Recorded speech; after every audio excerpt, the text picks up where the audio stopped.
Did we do a...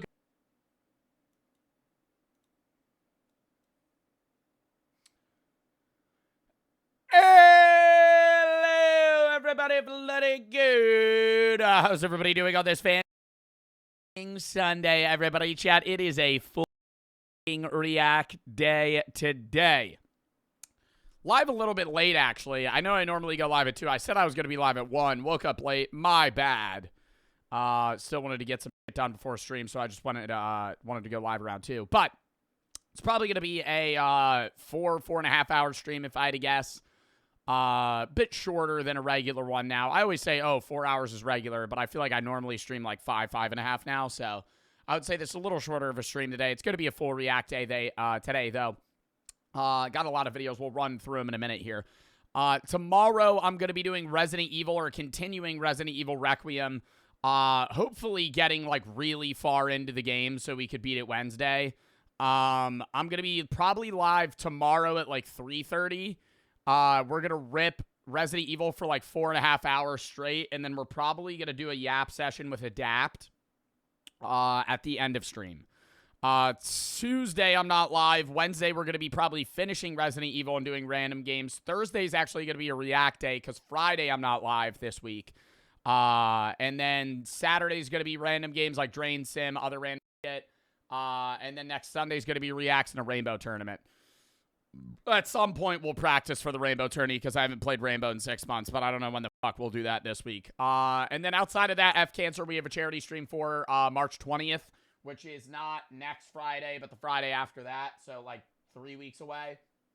And then we probably have another charity stream in like late March. I'll explain that probably tomorrow. I'm not for sure, though. I don't want to release info before I'm supposed to. Anyways, that's the schedule. Etsy products, 80% in. We're still waiting on, like, the Captain America shield and some other ones that are probably going to take, like, 2 more weeks to get in, if I had to guess. I don't want to say that if we do this product review again, like, idea-wise, we'll probably do, like, Amazon or, like, Temu again. Or maybe TikTok Shop. Chat, I mean, like, is it stupid if I go back to, like, Amazon or Temu after we do the Etsy one? I just think it's fun to do different platforms because there's different products. But Etsy just, dude, everything takes a month to come in. So it's like, I don't know. I don't want to, like, rinse and repeat the same idea a million times. But it's like, you know, doing an Amazon review once a year is fun. Or just, like, weird product in general. I feel like when I break out that wooden table, it's a fun stream for me. / chat in general. I think it's a cool stream. So I like doing those types of reviews.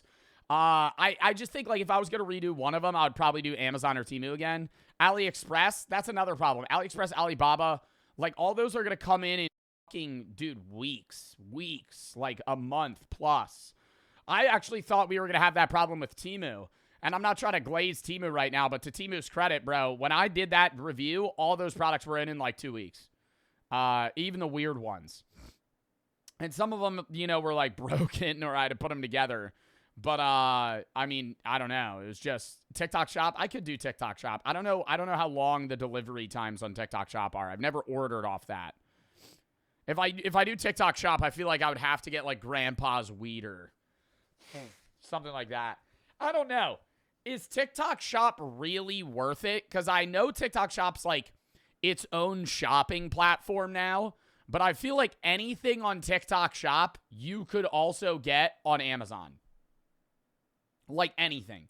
If it's being sold on TikTok Shop, it's probably being sold on like Amazon, Temu, or Etsy. Like it's probably being sold elsewhere. It's never like a unique thing. Like I know there's deals and shit and you see ads for stuff, but like anything on TikTok Shop is on another platform. No, it's not. I mean, maybe like local business, but like, dude, how many chamoy pickles am I going to buy? You know what I mean? Anyways, I don't know. We'll see how the Etsy review goes, and then we'll figure out the next one we're going to do after that. I'm going to do another food review soon. I feel like I haven't done that in a while. Or like a drink review of sorts. We'll figure that out. I know in, you know, it's a month away, but 420, we're going to do a weed mystery box. That video will definitely get age restricted and maybe even taken down. But I think that will be a fun stream / review to do a weed mystery box. I would order like I don't know, probably like a $250 box. And then it would be like, you know, 4 different buds, maybe some, you know, glassware and edibles and shit. That would be a kind of crazy stream though. I might need to get somebody on there with me. Who could I get to do that with me?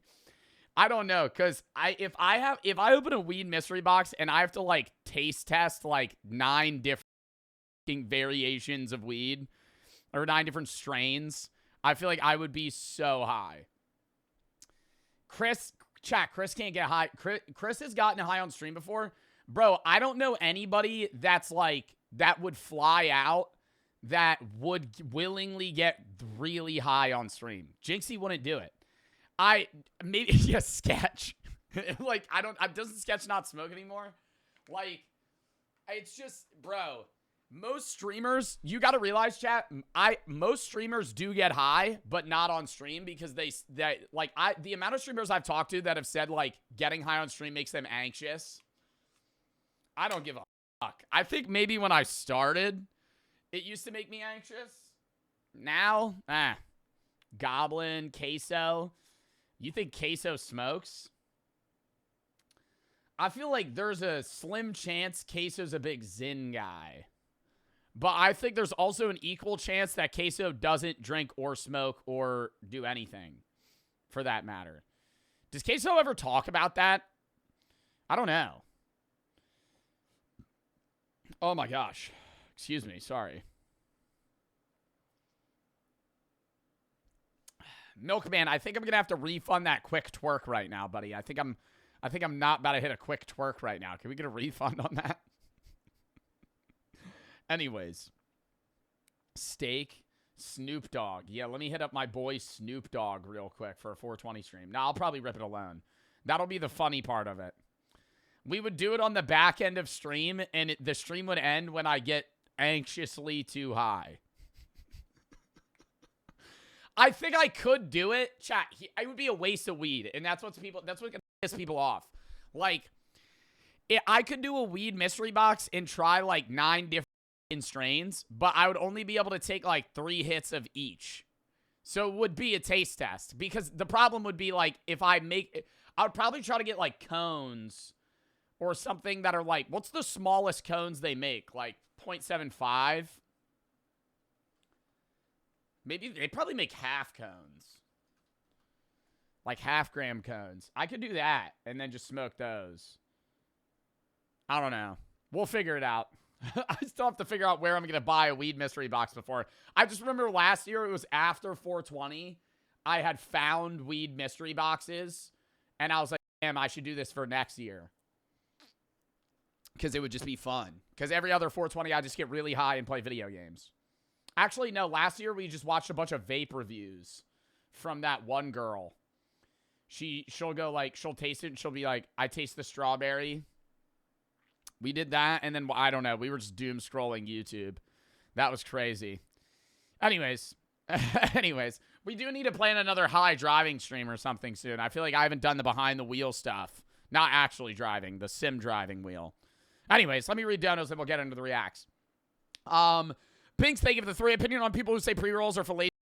Bro, I have only used pre-roll, or not pre-rolls. I've only used cones. I don't have a problem with pre-rolls, but you got to realize, like, you're not, a lot of places, I don't know if this is still the case, but I remember when I started, you know, getting high, or, like, using weed, smoking, for that matter. People always used to say pre-rolls are like bottom of the barrel weed. It's like shake that they use at dispensaries. And when you get a pre-roll, you're getting like lower grade shit. I feel like now that's less of the case, but I also think they upcharge the fuck out of pre-rolls. What's a pre-roll? A pre-rolled joint.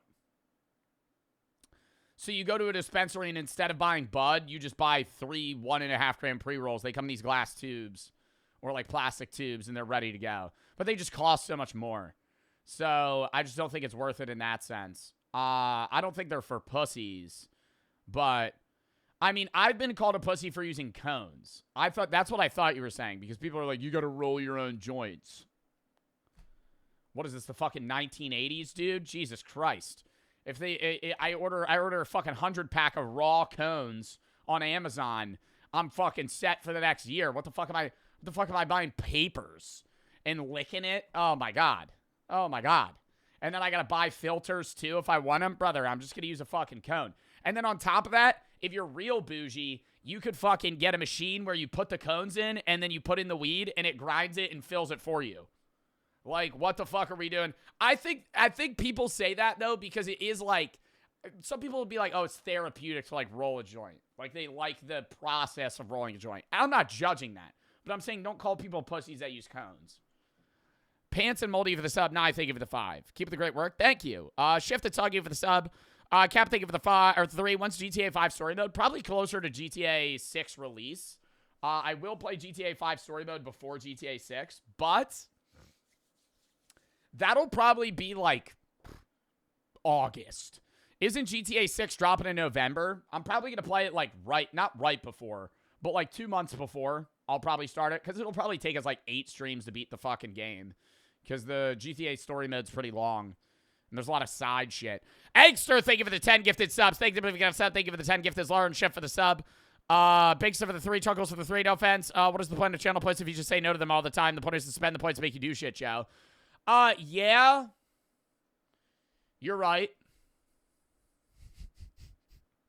Some days I do a lot of channel points. But some days it's like, bro, I start stream, I don't want to yap to chat. I don't want to fucking twerk. Like, I gotta be in the mood. You know what I mean? And then I'll do channel points. You're right, though. Not like you're 100% right. Same for the 3. Do it? Bro, they probably already got refunded. Bring Brian Settle to the Baki review. What the fuck is that? Brad, thank you for the sub. Frog, thank you for the 5.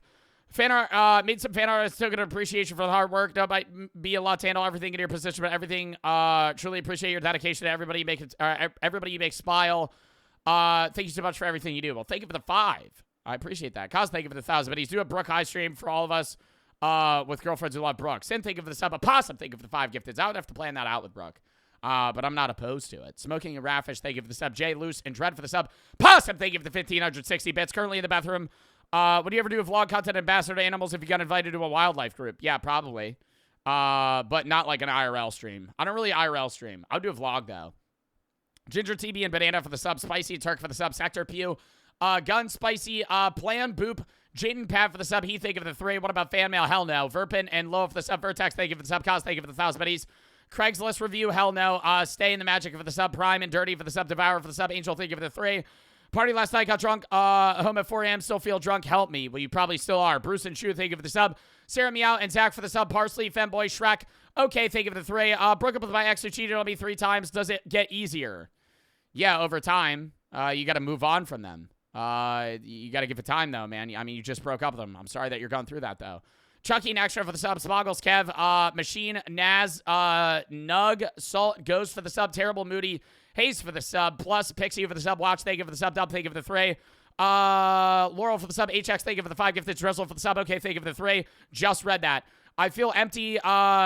Does it get better? I still love her. Yeah, brother, you just broke up with her. It's probably going to take a while.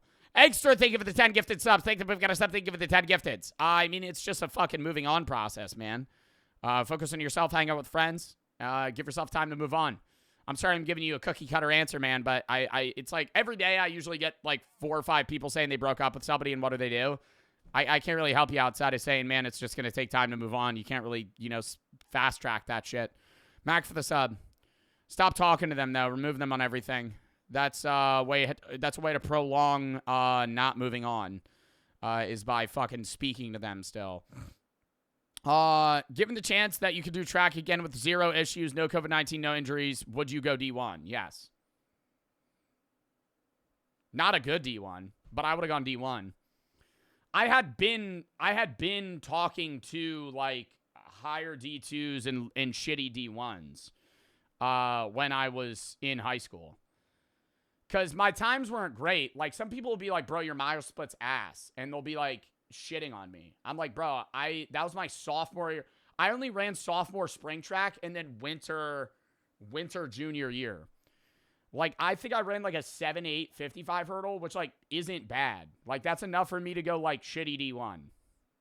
Like shitty D1. Not a good D1. Like a bad D1. Like one that's in like a really small group. Like more realistically, I could have ran at like a better D2. I think if I actually trained though, and I didn't constantly, bro, I had stress fractures 3 times and I broke my foot while I qualified for nationals on my sesamoid bone, which is still separated.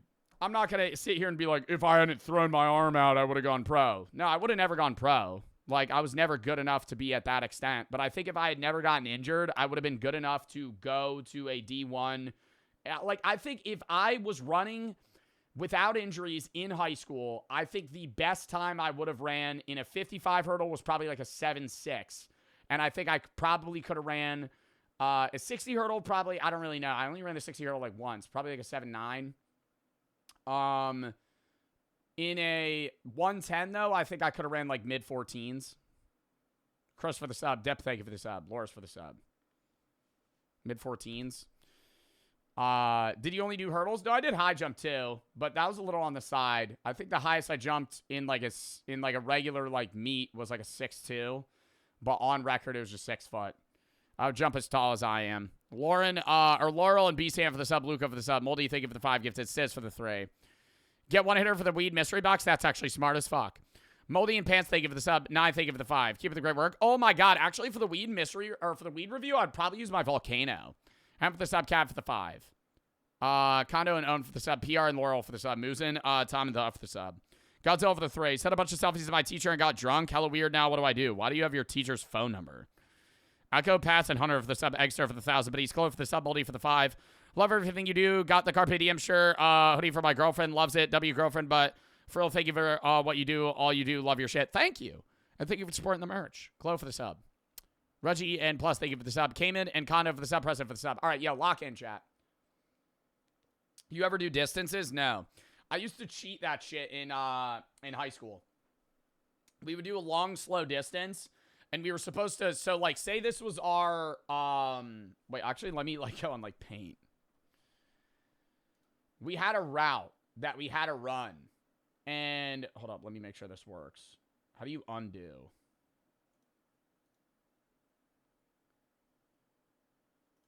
So, say this is, like, the route, right? Or say this is, like, the school campus, right? Here's, like, the field on the side. So that's, like, the fucking, like, area we run. We didn't have a track. We had to, like, cut out this way and run through the woods, like, all the way the fuck over here, loop back, and then end this way. And our coach would wait, like, here. And it was supposed to be, like, a 45-minute run. Now, when I was a freshman, we would actually just do it. And we had to run, like, 5 miles. And it was terrible. And I hated it because I did not like distance. But once I was a junior, I knew the senior, and I was friends with him, and he also hated running distance, and he thought it was stupid. So we would run out, and right when we got out of his viewpoint, and he couldn't see us anymore, we would hang out in, like, this region, and there was always a frozen pond. And we would, because it's New Jersey, and in the spring, we ran somewhere else. So in the winter, we ran here. There was, like, a frozen pond. We would, like, throw rocks and, like, ice skate around for, like, 20 minutes. We would just, like, fuck around.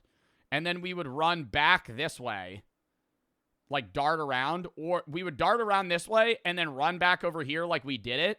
Or we would, like, cut over here and then do, like, some weird maneuver where we ran past him and then cut back this way and meet him up again. Or sometimes he wouldn't even stand there. Sometimes he would go back and do other drills with, like, throwers and stuff. And so we would just meet him over here. In which case we would literally just run, like, we would actually just walk back the other way and just come over and be like, oh, wow, that was hard. We would just sprint back, too, so we were out of breath. It was awesome. And I would argue with him all the time. I was the one guy that would make us run 800 repeats. Because every time I'd be like, how many more do we have to run? And he'd be like, now we have to run another. And I'm not going to tell you. And I was like, fuck. But then it was awesome. The one thing about being injured all the time was because I had stress fractures, I would still run at meets, but I wouldn't practice. So it got to a point where my, like, shin splint stress fractures were so bad that all I would do was weightlift and hurdle stretch train, maybe run once or twice, and then I would just run at meets. And that's why, like, I was confident that I could have gone a better D1 if I didn't have injuries, because I was running like a 7-8 and I didn't practice. Like, I would just weightlift and run. Start the react. Shut up. Tank for the sub. Lucas, thank you for the 5. I don't know. DJ for the sub. Loco, thank you for the 3. Currently in college, rushed in a frat as a plan of pledging. Pledge Brothers had a host of fundraiser for Huntsman's Cancer Foundation. Ended up raising $14K. That's awesome. You raised $14K for a fucking charity? Dude, that's sick. Extra, thank you for the 2,800 biddies. Gunner, thank you for the 3. You deserve the most. Only reason I get Twitch is watch you. Thank you. Eclipse for the sub. Lord Kate for the sub. Owen, thank you for the 3. Happy birthday. License for the sub. Eclipse, thank you for the 3. Yesterday was my birthday. Happy birthday. Mac, thank you for the sub. Yep, Ved, thank you for the 3. What do you think about the figure skater and her mindset and thoughts on things? Don't really know her mindset on anything. I've just been seeing clips of her skating. Jay Moore and Inna for the sub. Adrian and Kel for the sub. President Cayman for the sub. Owen and Pre for the sub. Musin and Laurel. Echo for the sub. Laurel. Tay. Tank. Ryo for the sub. Lucas, thank you for the 5. Code, thank you for the 5. Chat, please don't send bets right now. We're about to start reacts. What brand are your tank tops? Nellius. I just buy them in bulk. Jimmy for the sub. All right. Run down to the reacts we have today. Hold up.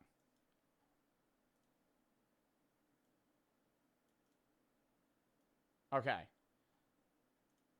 Hold up.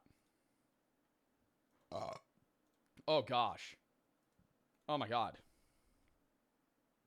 Hold up. Also, Zob, thank you for saying you would give me tips in Rainbow. I really appreciate that, brother. Hold up. We're about to go over the reacts. Got to do this real quick.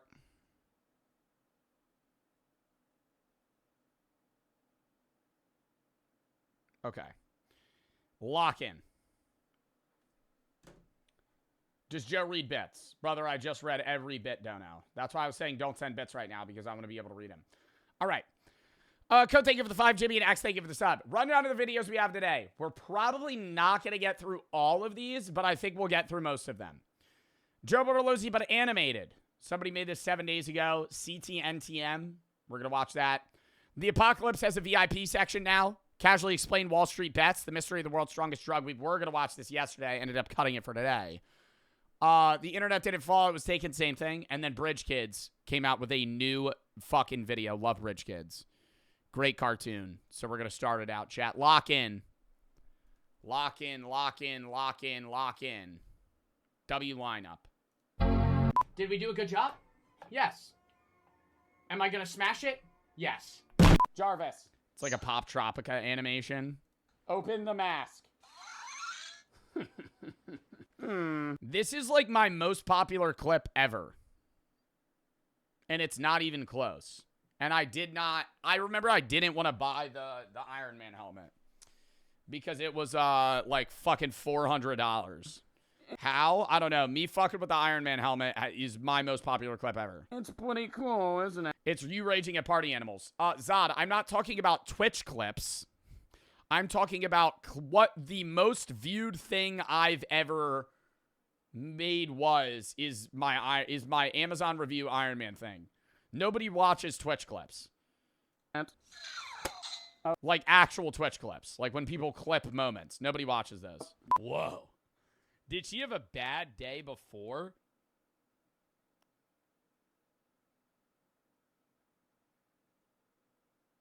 I had the power to bend time. I would make sure you were never born. I swear your family lineage would be... Yo, also, some people actually think I was upset in that video. Like, that clip, when people post that clip, people are like, what is he freaking out about? I'm like, I'm making fun of somebody that was crashing out. Like, I wasn't actually upset. You think when I got mad, I would say I would make, if I had the power to bend time, I would make sure your family was never born? What type of chud-ass fucking diss is that? He wiped off the face of the earth. When they pull you over, they're like, you know how fast you were going? Number one, you just go. Ooh, maybe this is actually more known. Like it's the first time you've been on Earth. I don't know. You were going 12 over? Really? And then it'll go, all right, I'm going to write you a ticket for 5. Jarvis. Sir, Activate battle mode. 'Cause I'm having a good time, having a good time. Jarvis? All right, I'm just going to run it the whole way through no matter how many times I mess up.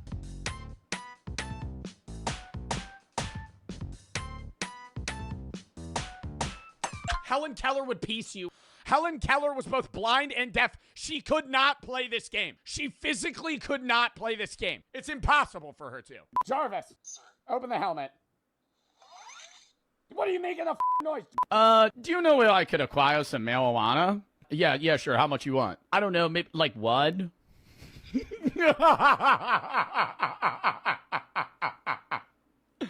don't know, maybe like 3? 3 what? Jarvis? What if they knock on your door and you just go, but I have no money? Hey, you need to pay your tax. How long do these animations take to make? Because I don't understand how animation works at all. Just go, but I have no money. Hey, you need to pay your taxes, but I don't have money. That's it. What if that's your response? But I can't. I have no job. They take your assets. Okay, what if you go, but I have no assets. I'm in crippling debt. Jarvis? Sir. Activate goon mode. Oh, he doesn't respond to that. I don't remember. Oh, wait. No, maybe that is. Wow, this is like all the most popular clips of me just animated. Hello? Hello? Hello? Bro, that was when I played Fears. That was the first Fears to Fathom, and it was glitching my stream so bad. And you guys were like, update your drivers. Update your drivers. And I was like, okay. I didn't know you're not supposed to update your drivers while you're like running stuff. And my entire PC just shut off. I don't know how I was still live. Like, it kept streaming, but, like, my camera glitched, my PC blanked for a minute, and both my monitors shut off. And my audio cut out. So, it was like, I thought my PC was just dead. Anyways. Fatality for the sub. Mr. and Slave for the sub. That was a funny video. Jack and Sparky for the sub. Penis Buddy Adverse for the sub. Code, thank you for the 5 gift. Or, not 5 gift. It's the 500 biddies. Excuse me. All right. Chat. Mr. for the sub. Let's lock in for the first video of the day. Well, first long video of the day. It was too quiet for me. That video was just quiet. Lock in, though. Lock in, though. Also, I'm sorry. Please don't send paragraphs in chat. I just saw like 3 paragraphs get sent. Please don't send paragraphs in chat. Tied too hard. Thank you for the fucking 100 gifteds, bro. What the fuck? Oh my God. You did not need to do that, bro. Thank you for the fucking 100 gifteds, man. Oh my God. W fucking chatter. Did you say anything? Hold up. I gotta look up their user.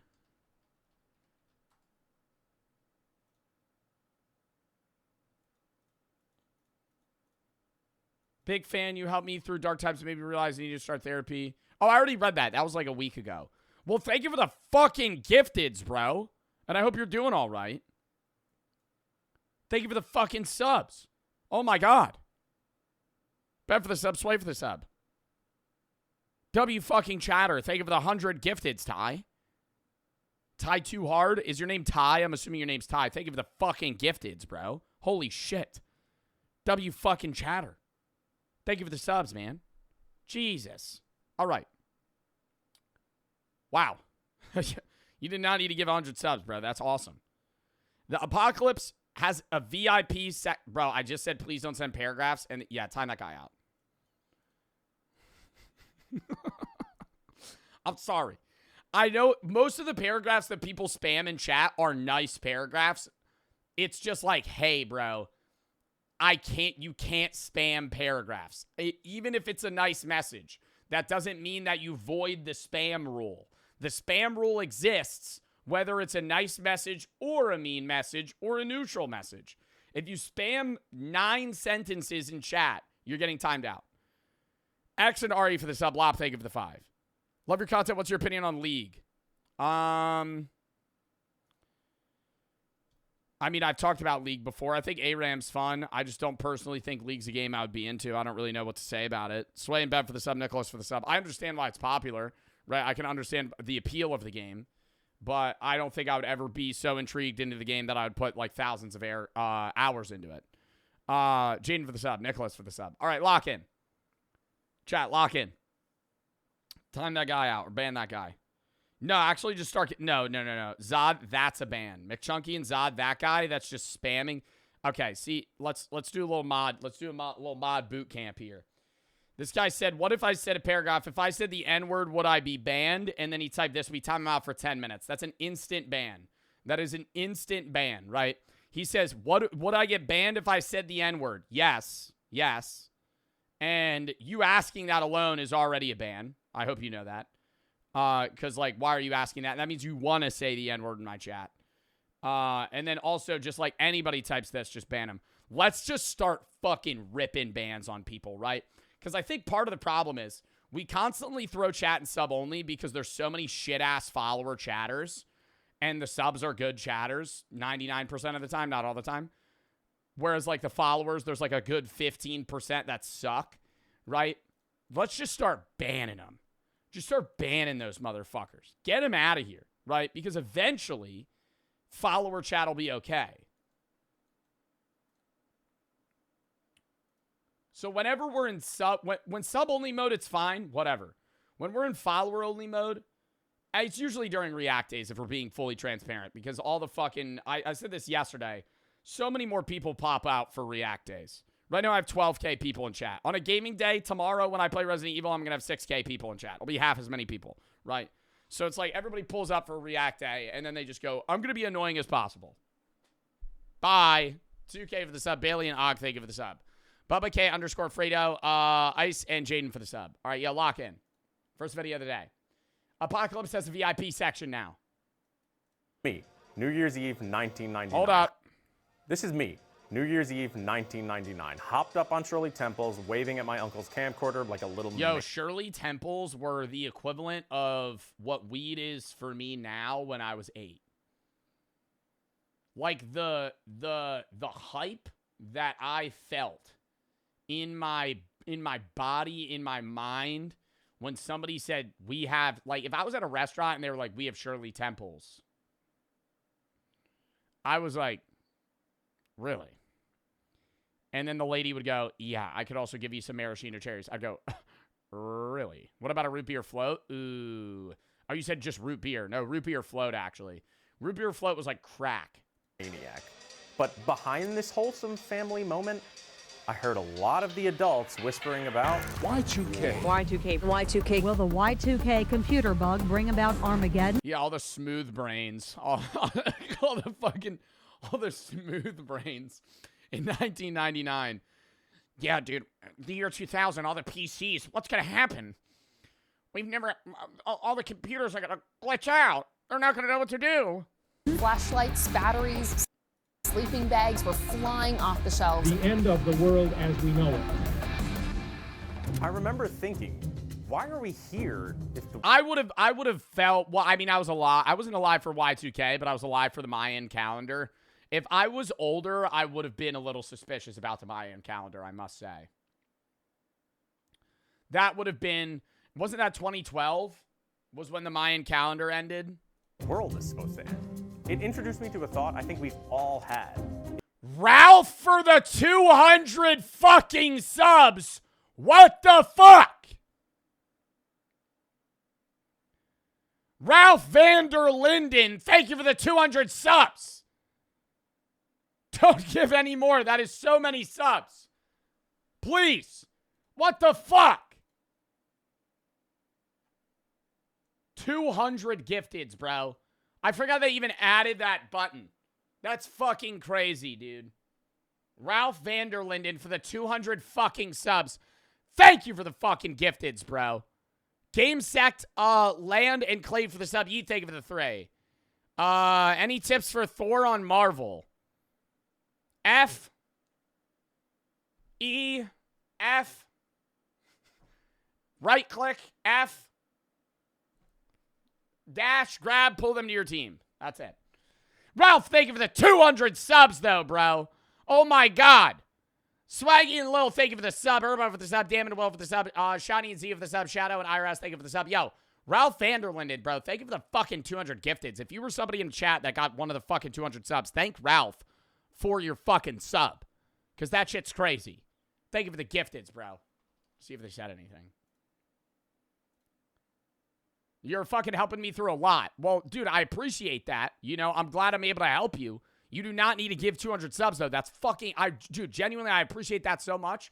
But I want to let you know, bro, I appreciate your view regardless of the subs or not. But that is fucking crazy, bro. Thank you so much. All right. It's in Raylan for the sub. Yo, lock in. When are you streaming Marvel Rivals? Don't know. Maybe today. Probably not. Maybe one game. I don't know. We'll figure it out. really fell apart, what would we even do? What's the plan?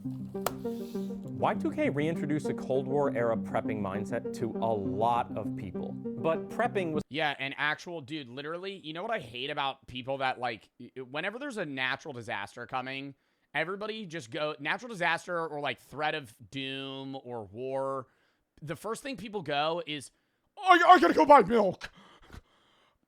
I gotta go buy milk. I got milk and eggs. That's what I gotta go to the grocery store. Still looked at as something. I gotta go to the grocery store. We're gonna eat what are we gonna do without whole milk? Yeah, and toilet paper. Toilet paper I get more because I don't want to wipe my ass with some other shit. But like, bro, I feel like if you're worried about like the apocalypse, you gotta buy shit that's gonna last like 10 years on a shelf. For the fringe. It was niche, conspiratorial, DIY, kind of a punchline. We are facing a communist overthrow. Fast forward to today, and we've been through a lot. Today, 1 in 3 Americans are prepping for some kind of disaster or apocalypse, which is That's just not, there's just no way that's true. There's just no way that's true.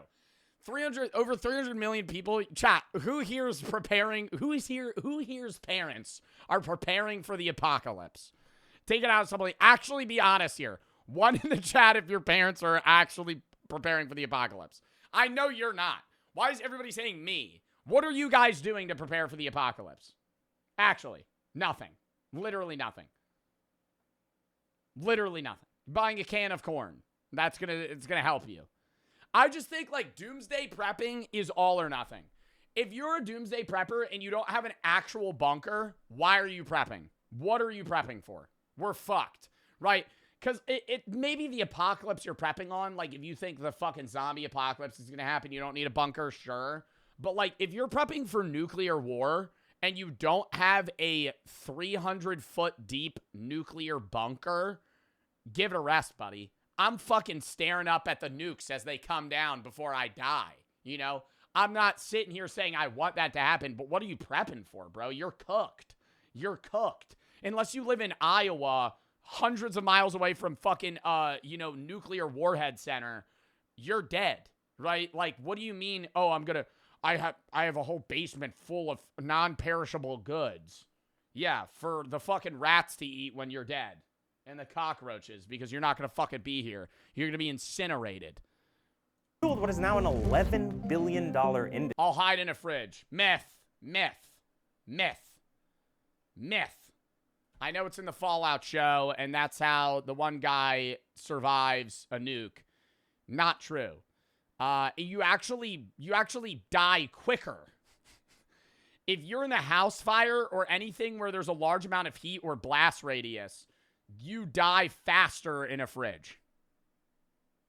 History. I spent a lot of time in the different prepping subreddits, discords. It's like a pressure cooker.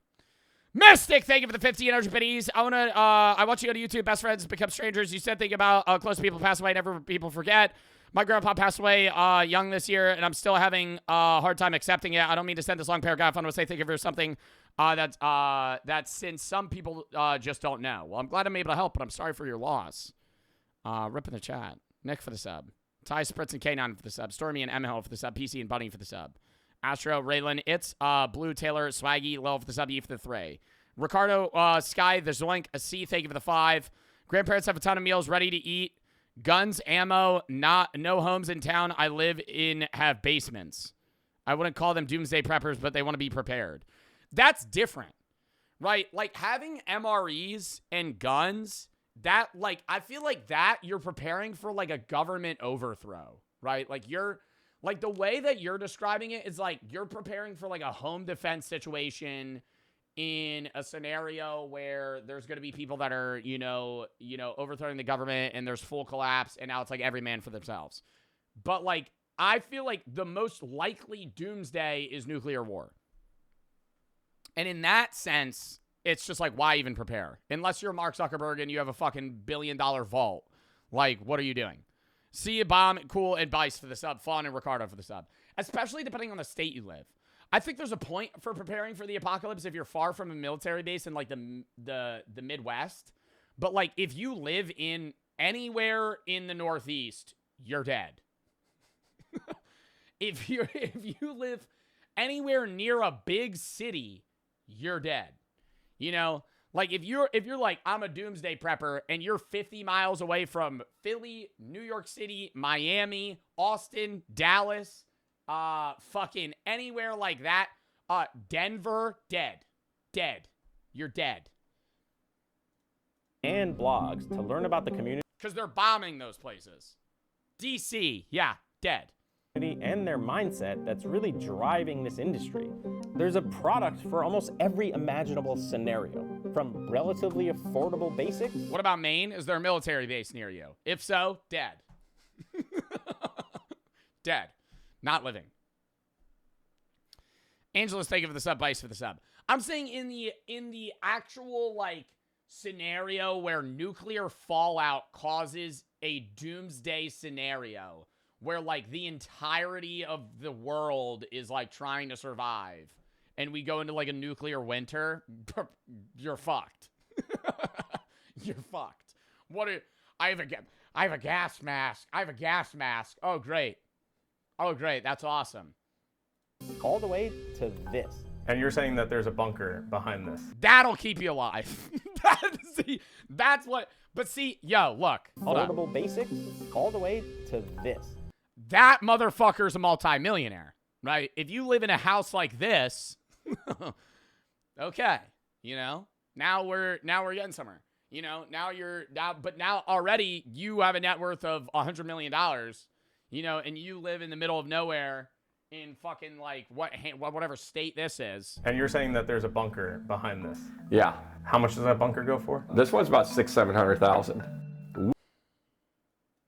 Change the price for the meme, bro. Come on. We build bunkers $700,000. for when the whole world falls apart. Bill Gates has 11 bunkers. He put one at every property he has. Basically, I want to know, and 8-year-old me definitely wants to know. What would I need, and how much would it cost me to survive the apocalypse?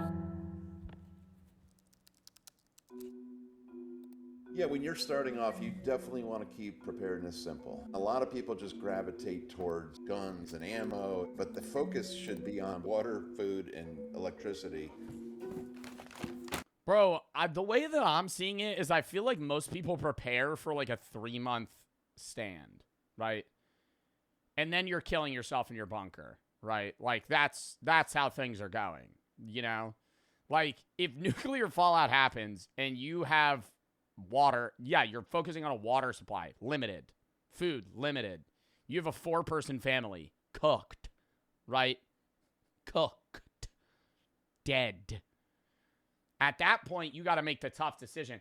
I'm not like, you got to make the tough decision of either A, everybody's dying, or B, you're pulling some, what's that game that Queso played a bunch and I played for a little bit, and you're in the bunker and you send like little Timmy out to go find fucking rations? 60 seconds. Brother. Right?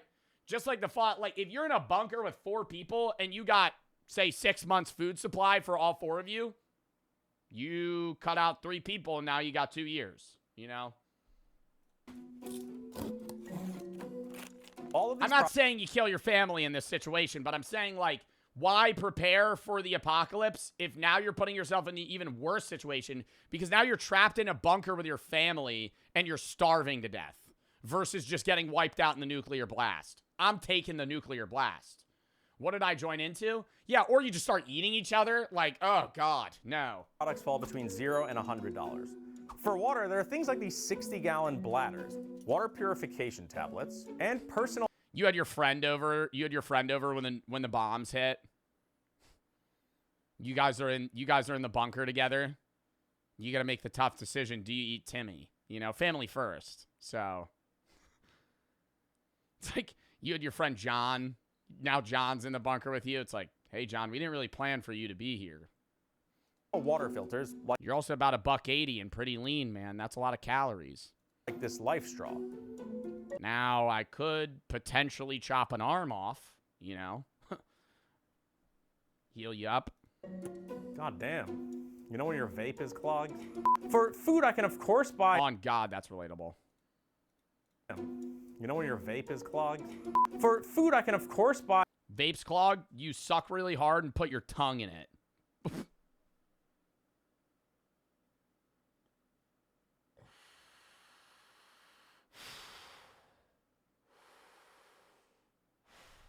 Just press play. We're going to move on. Buy big bags of rice, beans, grains, or other foods with a long shelf life. But we're sticking to products made specific... Yo, that out of context, bro. That's actually what you do, though, to unclog it. for disaster preparedness. And that means emergency food buckets. Okay, I feel entirely misled by ReadyWise and the marketing of this food bucket. The packaging says just add water. Bring to a boil, stirring often, and simmer for 15 to 20 minutes. Yo, and you know that shit is straight gruel. Gruel. Have you ever seen the videos where people actually review these? I mean, I did an MRE video. That was different because that's like for military meals. These ones are meant to be like non-perishable for like 50, 100 years or some shit. I think it says 25-year shelf life. That's, yeah, up to 25 years right there. These ones are like so much worse than MREs. Like if regular food's a 10, MREs are a 7. These are like a 2. So let's look at this. Like it's actually just fucking it's literally just sustenance. It's just calories. The lens of a apocalypse. How am I boiling water for 15 to 20 minutes?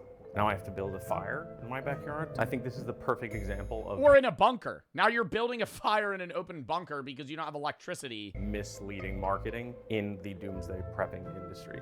Could you eat it dry?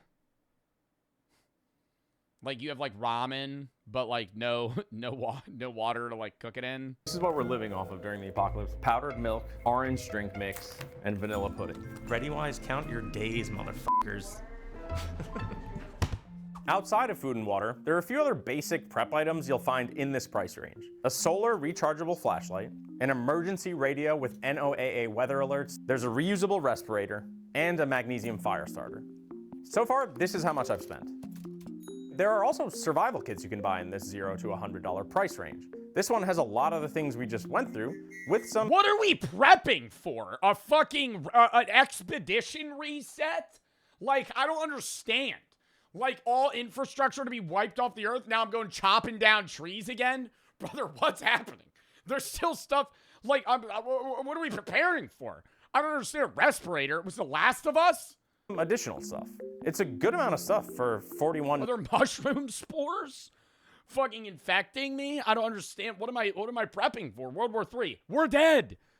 99, but the quality doesn't necessarily feel that great. Anyway, it turns out the stuff in this tier sells incredibly well. And since Ready.gov says I should have a 72-hour kit at home, and a 24-hour kit at work, and a kit in my car, we can already see how all of this ends up costing a pretty penny for someone... I mean, what life are we living if I'm carrying a fucking ready-to-go bag to my office job? You know? You bring in a bag to work every day with a fucking Bowie knife and other... I mean, that's also a legality problem now because you have weaponry in your work bag. Who becomes obsessed with prepping. And we're at the low price tier. Overall, Scott feels most of these products are... worth having for sure. Does spending more money increase my odds of survival? It depends on what you mean by more money. So now we're looking at anything up to $5,000. With food, the cost scales depending on how long you're trying to be covered and how many people you need to feed. This site even has a bundle that gets us in the next price tier. Or you pull one of those, did you see? Oh, wait, no, this is kind of a spoiler. Spoiler alert. The guy in the Fallout show that only bought a cryopod for himself and he killed the rest of his family. And he was like, the ticket's expensive. For water, we start looking at larger scale and more sophisticated water filtration products. There are also larger water storage products. To communicate and stay informed, you can look at ham radios or satellite phones. Another category of products in this tier that you'll see a lot of sites selling is backup power. We're so dependent on electrical, and the grid is kind of fragile. Most people don't do well after a few days without electricity. A company called Jackery makes a... Brother, I was doing bad with like 7 hours without electricity. I started to fucking tweak out. I was like, what do I do? Not only what do I do, like, with my time, I was like, bro, I'm gonna, like, freeze to death. Ton of different power stations, generators, battery packs, and solar panels to recharge them all. In this tier, you'll also... Joe ain't surviving. I'm not. I think I'd survive a zombie apocalypse. I don't need to prepare for that. Find a big market for higher-end 72... No, I don't, because zombies are stupid, right? And I'm gonna fucking jab them in the eye with a spear. hour survival kits. Beautifully organized, I'll tell you that much. This is a multi-tool. First aid core. Air filtration mask. Is this another shovel? I don't know, I feel like buying some of these things individually might make more sense than dropping $229 on this kit. When I bring up my 72-hour kit to Scott, it becomes clear that I'm thinking like a beginner, just gravitating towards a simple one-size-fits-all solution that's been really well packaged and marketed. I do not like the pre-made kits. I think people should build their own. I believe the 72 hours is a few years ago. It's really a week. Recently in our area, Hurricane Helene came through and just wiped a lot of people out. FEMA couldn't put a dent in it. Once you start spending more than $5,000, things start to get a little hazy. And not like, oh shit, go get the gas masks hazy. Hazy as in parts of the industry get hard to read. Let me show you. A whole house... Like, what are they doing, bro? We have sheet metal. We have a sheet metal bunker, bro. What is this? This was probably during World War II, but I'm like, what are we... Dude, you're dead. Gas masks hazy. Hazy as in parts of the industry get hard to read. Let me show you. A whole house generator, for example. Drive through suburbia and you'll see a lot of houses with them. Installing a Generac on your house could easily run you 15 grand. Or whole house water filtration. Something like a Culligan system could easily run you up to 10 grand. Depending on where you live, you could install motorized hurricane shutters or impact-resistant windows. If you're somewhere prone to flooding, you could have floodgates or even a custom-engineered seawall if you live by a body of water and have the dough. If you live somewhere with wildfires, you could get ember-resistant vents, fire-resistant siding, or roof shingles. If you're somewhere with earthquakes, you could get a seismic retrofit for your house or a base isolation system, which could really cost you a pretty penny. All of this stuff would increase the value of your home, and some of it... This isn't an apocalypse. This isn't an apocalypse prepping. This is a natural disaster prepping, which could lead to an apocalypse. But like, I'm going to install floodgates on my fucking house? What are you doing? Could even reduce your insurance premiums. So some of the prepping in this tier blends right into home improvement or fortifying your home. But if we're talking about the worst case scenario, end of days, the collapse of normal day-to-day life, the prepping subreddits refer to this as shit if hits the fan, or Teotwaki, the end of the world as we know it. In that... Bro, why do we have a fucking abbreviation? Teotwaki? Oh, you prepared for Teotwaki? Bro, just say the end of the world. The end of the world as we know it. Why as we know it? Because the world's not ending, but the modern society is. In that situation, most of these things wouldn't necessarily be helpful. A whole house generator is tied to propane or natural gas. In an apocalypse, you'll eventually run out of fuel. So you have to buy bigger and more robust solar and battery systems than we saw in the previous tier. And if nuclear war breaks out, the sun's blocked! If the fucking Yellowstone fucking geyser volcano explodes, there's no sun. The sun's gone. Where are we gathering solar energy? And your local water treatment facility isn't going to be up and running, so your whole house water filtration system is going to be useless. If you're prepping at this level, you probably have very little trust left in the government infrastructure, or even your neighbors. And that can send you even further down the rabbit hole to the point where you want to isolate. I've read that Zuckerberg, Sam Altman, Mark Andreessen, Steve Huffman, and Reid Hoffman all allegedly have doomsday bunkers, which definitely pushes us to the next price tier. These days, digital preparedness can be just as morning brew, or click the link in the description. Okay, back to prepping for the apocalypse. If you Google Joe's being pessimistic. This is a video that is about people that are pessimistic. This is literally the actual raw example of pessimism. People that think the world is actually going to end. doomsday bunker, the top result is, and so that's where we are right now. We're at Atlas Survival. Atlas Survival Shelters. It's just shipping containers. I need to see how thick, if that shit ain't 3 fucking feet thick of steel, I'm thinking that that's breaking. Shelters in Sulphur Springs, Texas to meet Ron Hubbard. These bunkers can range anywhere from $25,000 up to $25 million. The question I have is, what are these bunkers Bro, $25 million for a bunker, bro. protecting me from that the lower cost products weren't? We're gonna go find out. Ron, pleasure to meet you finally. I'm James. Yeah, hey. Good to meet you. What's that for? I'm going to have my own line of swords. It's a zombie sword for chopping your way out through zombies. What I'm selling is a feeling that He's building a zombie sword? through zombies. Line of swords. It's a zombie sword. Bomb shelter business is booming. This guy's literally the fucking head. What's the dude that in Vegas that prepared for the end of the world in the Fallout show? That's this guy. Ron Hubbard. Not Burger in Vegas, Mr. House. It's a zombie sword Robert for House. chopping your way out This is Robert House. through zombies. What I'm selling is a feeling that you are going to be a survivor. Imagine being on the Titanic and you know that one boat is designated for you and your family. What types of events would these bunkers protect you from? We emphasize that our bunkers are built to be NBC proof, which Chat, if you're on the Titanic, I think this is a question for the men. If you're on the Titanic, are you staying off the ship till the end? I'm not gonna take a woman or child's place on a boat.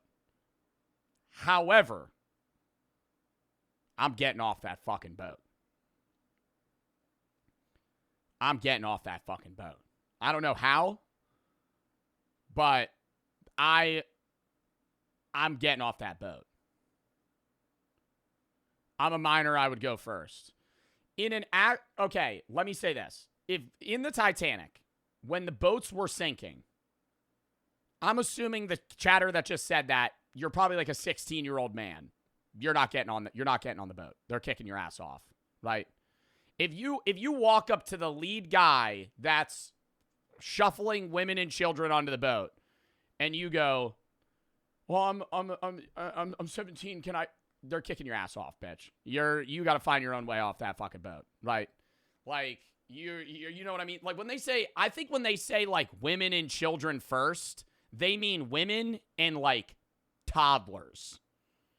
Like you got to be like. You gotta be young for them to be like, okay, yeah, I'll let you off. It means nuclear, biological, and chemical. So you could go in there for any reason, including tornadoes, hurricanes, or even a civil unrest or people driving around trying to shoot holes into your house. And now it was time to go see one. A builder is building 86 houses. He's decided every single house will automatically have a movie theater in it that will also be a bomb shelter. I mean, now we're just living in luxury. This isn't even a fucking... We got a movie theater. We got a movie theater in the shelter. I feel like if you're going to spend millions of dollars on the shelter, just make the shelter your house. So in that sense, I kind of get it. Like, just have a piece of property and have your house be the bunker. Ron's bunkers have become popular because Like live underground. they're dual use. Everyday luxury on the surface, doomsday bunker when shit hits the fan.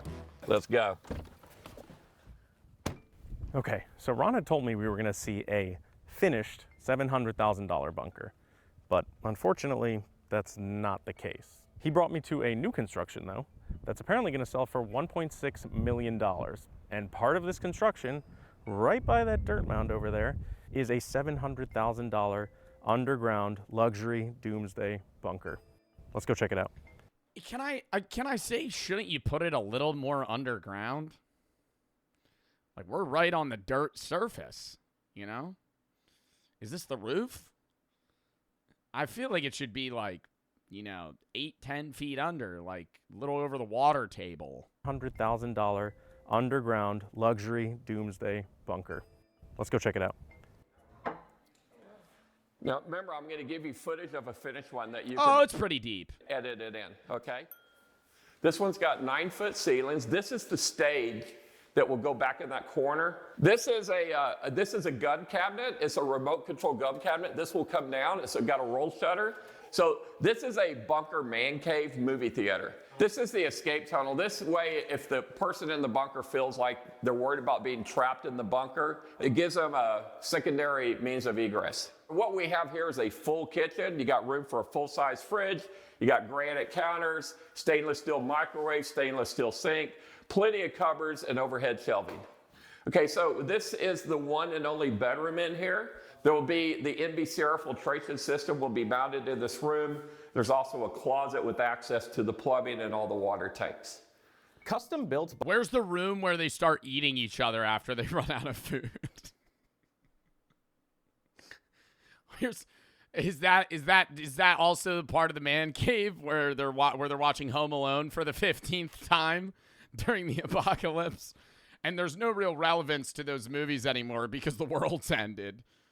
Bunkers like the one we just saw is only one part of So watching Kevin McAllister try to stop the two thieves that are breaking into his house on Christmas no longer really has the same oomph that it used to. Ron's business. He also sells prefab bunkers that are made at his headquarters and then installed on site. Okay, this is a 72,000 square foot factory that does all the welding, fabrication, finishes out the interiors of the bomb shelters. They do look sturdy. I will say that. All right, this is a prefabbed bunker here at the Atlas facility.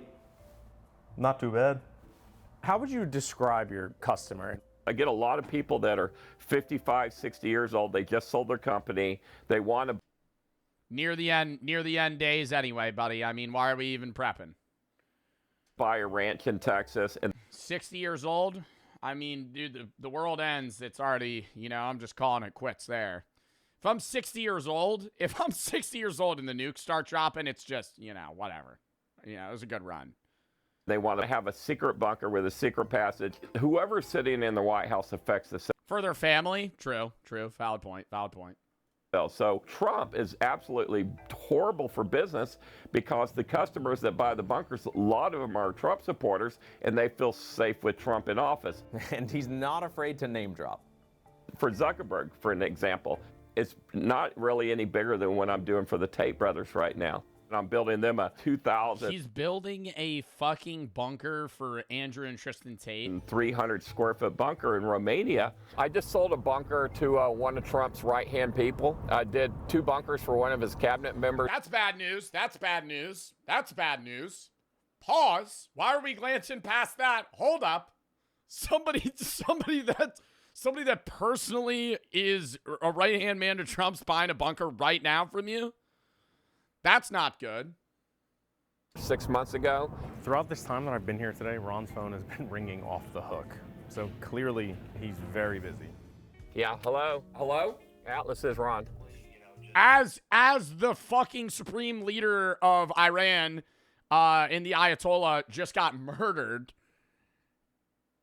We make... When was this video made? 9 days ago. Also, W Channel, by the way, Morning Brew. My God, this video is interesting. Bomb shelters. You go down there and make love in it. Yeah, Atlas is Ron. But what I'm going to show you here is my magnets. Last year I did 340 days in hotels. So it means I spent 25 nights in my own bed, but that is what the job calls for. So my clients call, I travel. Overall, this is a very impressive business that Ron has built. He might be a little out there, but whatever he's doing is working. Beyond bunkers, there are a slew of other very expensive doomsday solutions in this price tier. High security compounds, remote land with airstrips, armored vehicles, $25 million bunker membership. This is what I see as a foolproof bunker, okay? When I see somebody prepping, I think it's this or nothing. Like an actual Fallout Warzone base shelter in the middle of nowhere. There's a company called Safe that engineers some of the most impressive stuff you'll see in this space. Like a fortress in America that has a moat with cannons that can shoot flammable liquid onto the moat to light it on fire. The compound has multiple tunnels leading in and out, and one of them can be activated to basically act like a giant microwave. Wild stuff. All right, well, that's the end of the day with Ron, and that was quite the experience. Let's just say I'm not surprised the guy that's the king of luxury doomsday bunkers operates the way he does. It's hard for me to say what my takeaways are. I'm kind of torn, to be honest. Obviously, Ron makes a compelling case for bunkers, but Scott sees things differently. I'm not a pro bunker guy unless they are for tornado shelters. They require constant attention, maintenance, intervention. Bunkers are easy to disable as well. If somebody finds your bunker, you're not getting out of it. They're not where you should. Oh, what? Like they'll just block you in. You'll never be out. You'll never be able to leave. Definitely in use for the sub. Jack, Joe Bart, Nav, Junko, Gavin, Santa, Dread, Schlitt. Thank you for the 3. No. When did that just happen? Austin, Texas, mass shooting. Twins. Zip, Freddy, Bash for the sub. Gabe, thank you for the 5. Depends on the type of zombies. World War Z are the Last of Us ones you're cooked. Yeah, but the Last of Us ones aren't even really zombies. Anonymous for the sub. Mona and Slam, thank you for the sub. Joe, Mango, and Angel, thank you for the sub. Regina for the sub. Ark, and definitely for the sub. Hold up. Let me look that up.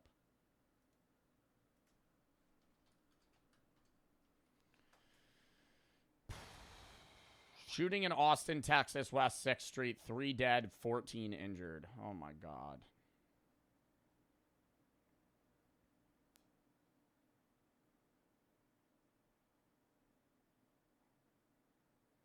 Did this happen yesterday or today?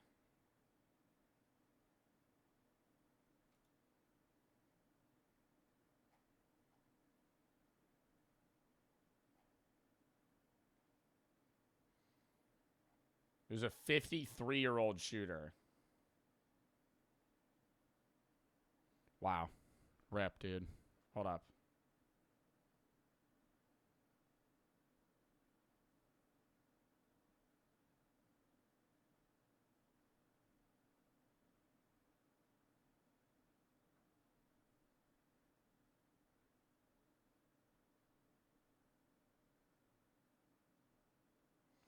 Brooke's saying if I want Wawa, hold up.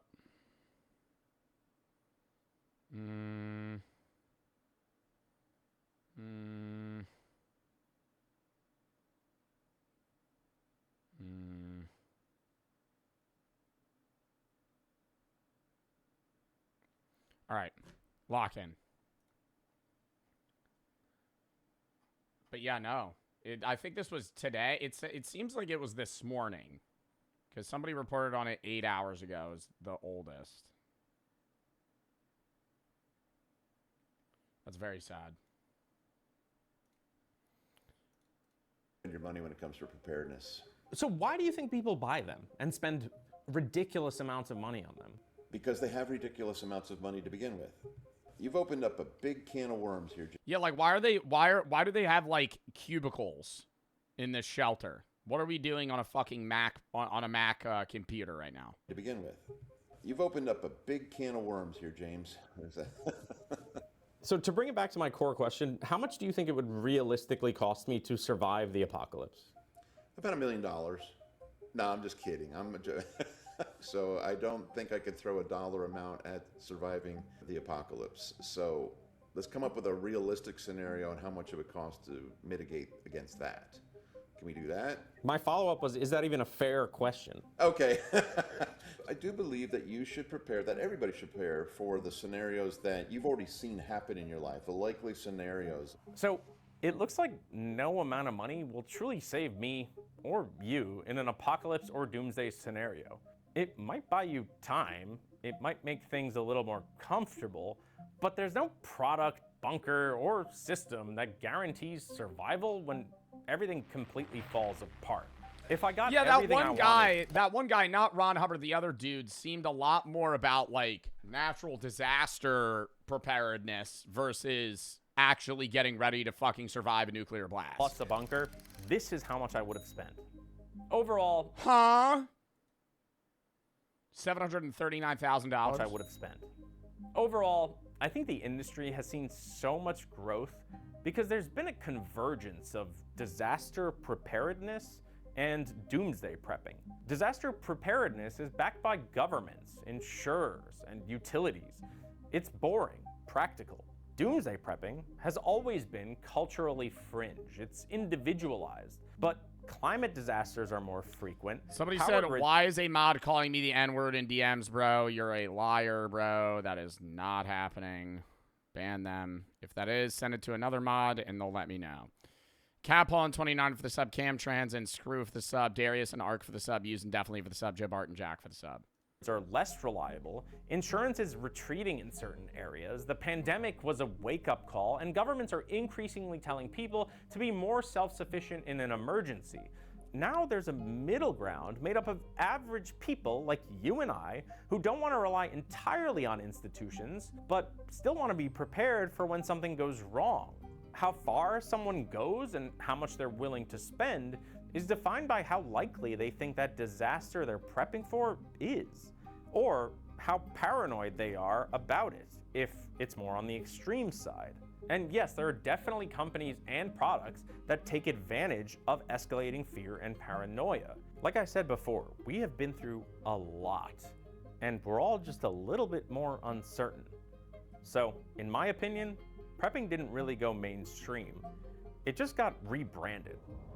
Ron, what do you Yeah, I think that, like, a lot of these businesses are obviously going to be like, oh, you need, like, you can't really take Ron's word alone. Because obviously he has a financial incentive to go, hey, the apocalypse could happen at any moment. You need to have a fucking bunker. Because, like, he makes money on bunkers. Like, if they're making money from the business, you have to take, like, what they say, you know, in some level of validity, but also, like, recognize there's an incentive for them to give you that information. Or bias, rather. Ben and Op, thank you for the sub. Gim and ID, thank you for the sub. Hold on.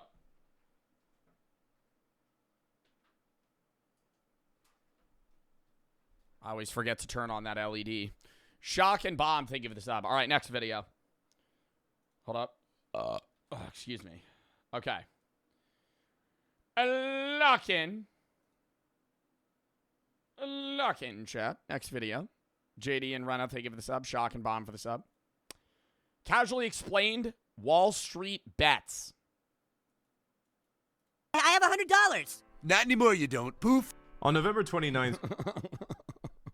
I used to watch videos years back about all the stupid, like, Wall Street bets that people had made.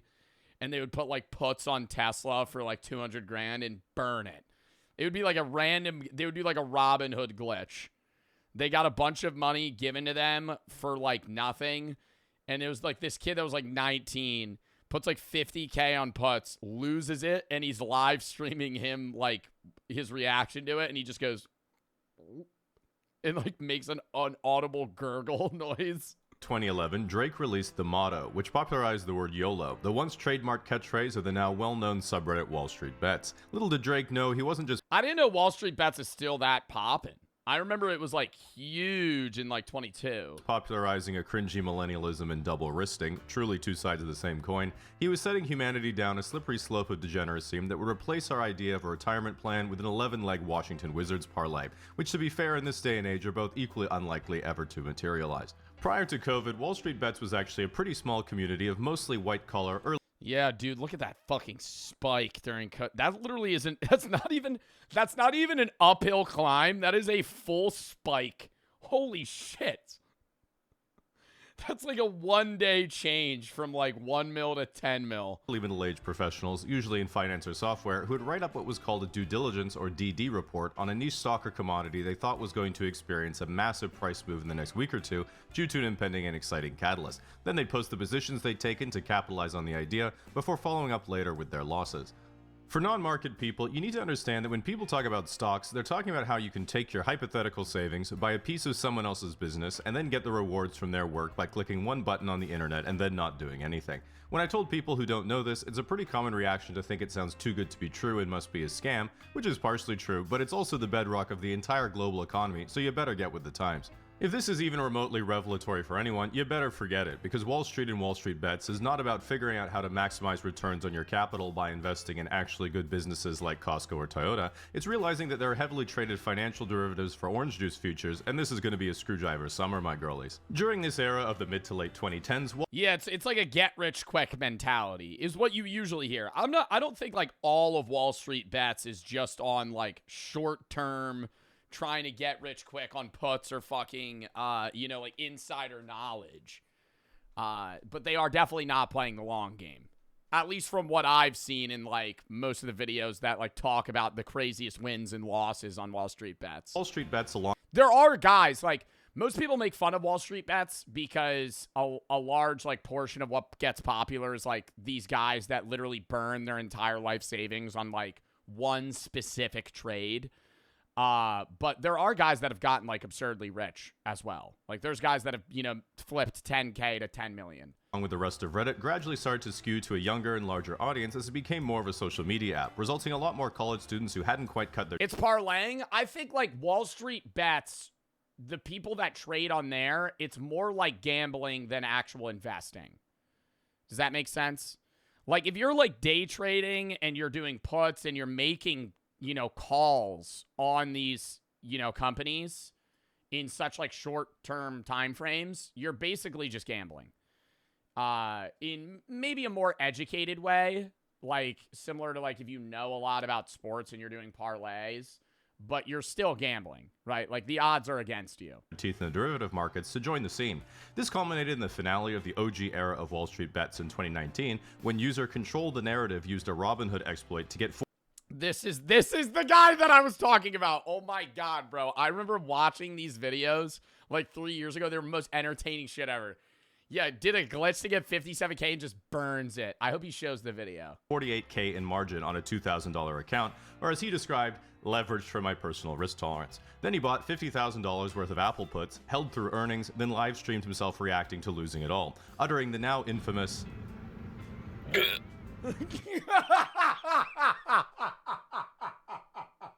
Today's return minus $43,000. I'd be crying. There's no way. Oh. After asking Wall Street Bets if he's going to go to jail and what he should do, a user assuaged his concerns by saying, just delete the app. This, however, would quickly be forgotten as literally at the same time China was welding people into their apartment buildings for catching what was seemingly just a bad case of pangolin fever, which caused many people to say, oh, classic China, as they arrogantly enjoyed their Western freedoms and abundance of toilet paper. The second era of Wall Street Bets coincided with its massive surge in popularity during COVID, because everyone was forced inside indefinitely with thousands in stimulus checks and unemployment payments that they desperately needed to avoid using to pay down their student debt, as that was congressionally deferred and would obviously never be coming back. The COVID era was one of the best Wall Street Bets ever had because most people getting involved with markets for the first time were just panicked that the entire global economy was going to collapse and we'd all die. Meaning it wasn't so much about making money or coming up with a dumb circle jerk DD, it was about Wall Street Bets becoming a front page subreddit where the best and brightest 20-year-olds could try to educate the masses. Then I could not understand anything they said and just make fun of them with a meme and get 10 times as many upvotes. It really made you feel that if we're all going to die, at least we'd die together. And it wasn't like you were losing money, it felt like we were losing money. Which everyone was, because actual Wall Street was siphoning as many extra stimulus checks as possible from the peasants to the wealthy, which at least brought back a sense of normalcy to the middle class. To me, the absolute peak of this era, other than the memes, was that because everyone in the community was so green, all the trends were just a random internet guy making up a nonsensical but easy to follow narrative, and then everyone would just... Yeah, bro, I just don't understand. Like, I'm not saying there aren't smart people on Wall Street Bets, because there are. Like, there's guys that know what they're fucking talking about. Same thing in the crypto space. But it's like, You can't just go on a massive forum of 10 million subs and then just see a guy with 1,000 upvotes on like some call that he made and go, I'm going to tail that. Like, that kid could be like 19, fresh out of high school, no knowledge, right? And he's just throwing bets on what he thinks is going to hit off of 4 articles he read at 2 a.m., 3 days ago. Island to a trade. This included such classics as, we'll buy liquor stocks because everyone's at home drinking, which was only derailed because the author did not take into account that one of the biggest customers of the alcohol industry was restaurants and bars, which were in fact closed. There was also, we'll buy Activision. Oh my God, did somebody actually make a post about that? Because Call of Duty Warzone would massively beat revenue estimates because everyone's at home playing it, which was only derailed because Candy Crush, Activision's actual highest grossing game, was only played by Chinese moms at Activision owns Candy Crush? No.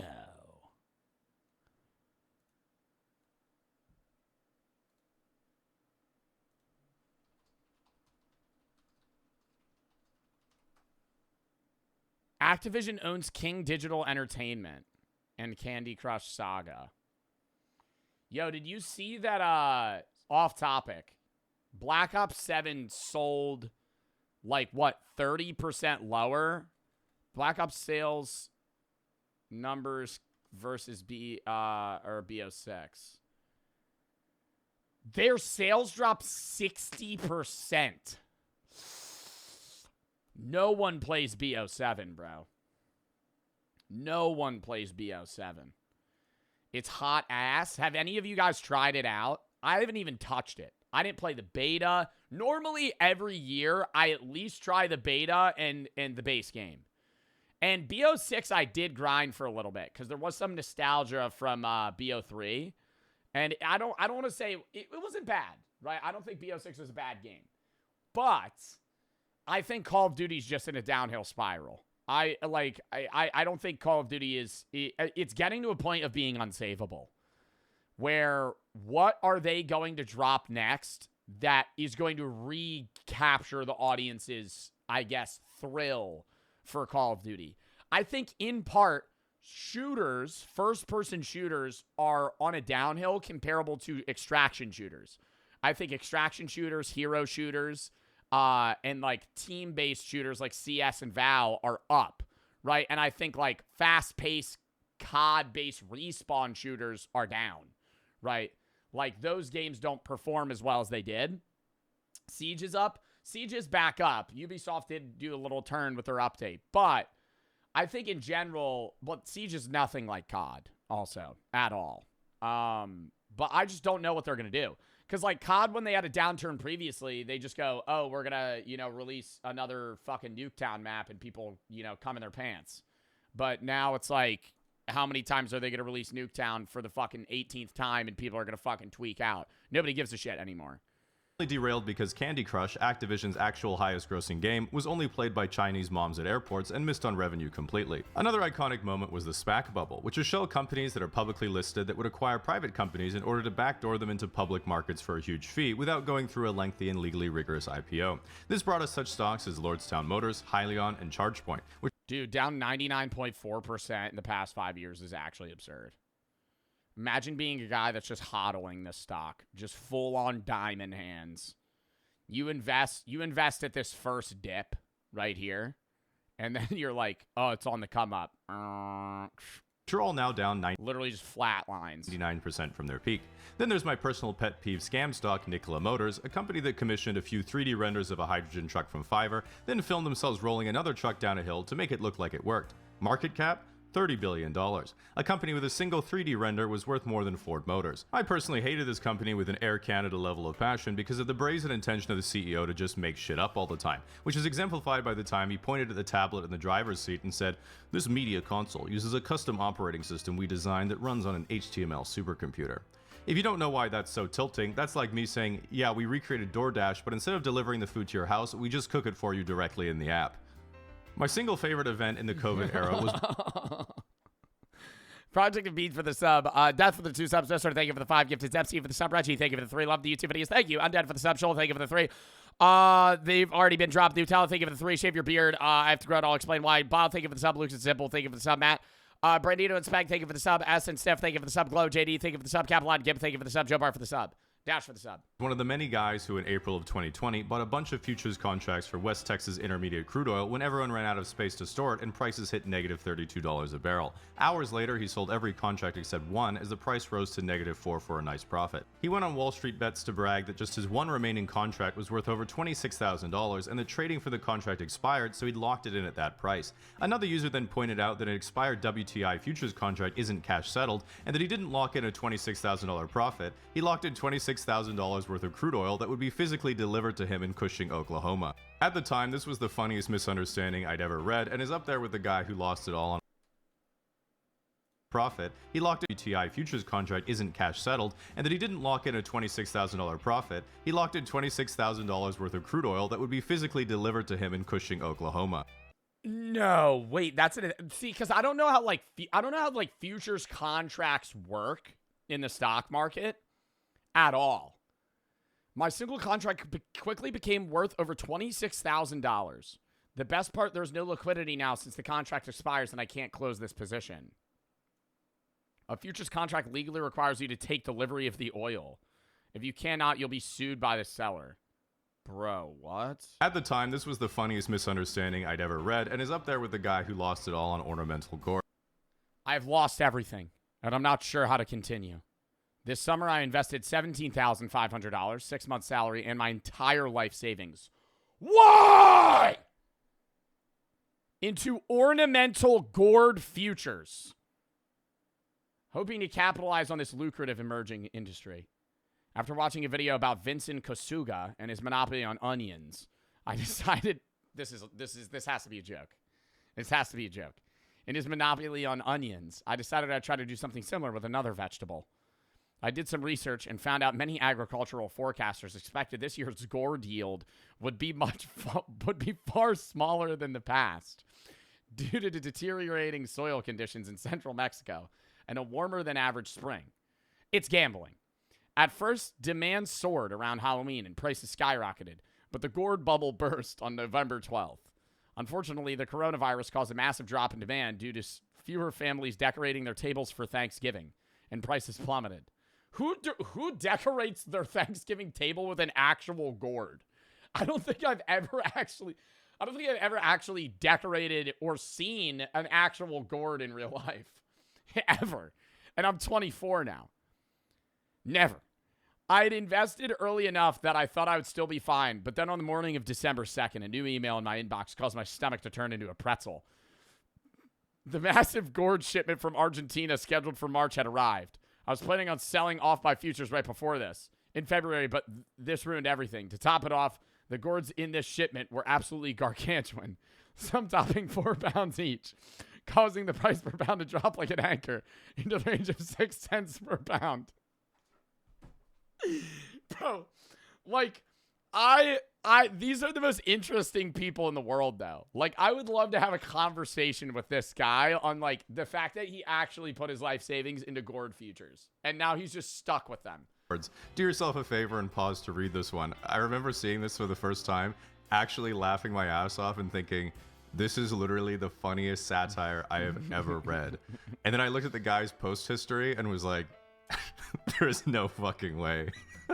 There's actually Tifu by importing peas to Uruguay. No fucking way. Frankly, homie must be doing fine now because he might be the only person I'm certain cannot be replaced by AI. In 2021, as COVID was nearing an end, we began the final chapter of Wall Street Bets that led us into the modern day, which was the GameStop short squeeze. As of right now, the most upvoted post in the entire history of Reddit is about GameStop, which gives you a sense. Yo, and you know what's crazy is there's still like 2 or 3 people that are on this earth that genuinely think AMC and GameStop are on the come up again at some point. Just waiting for that one guy that cashed out like billions of dollars from fucking basically conning everybody into thinking that, GameStop and AMC were the future. What is that guy's name? Every time he comes back, if he like hints at GameStop on the come up, the stock physically rises like 20%.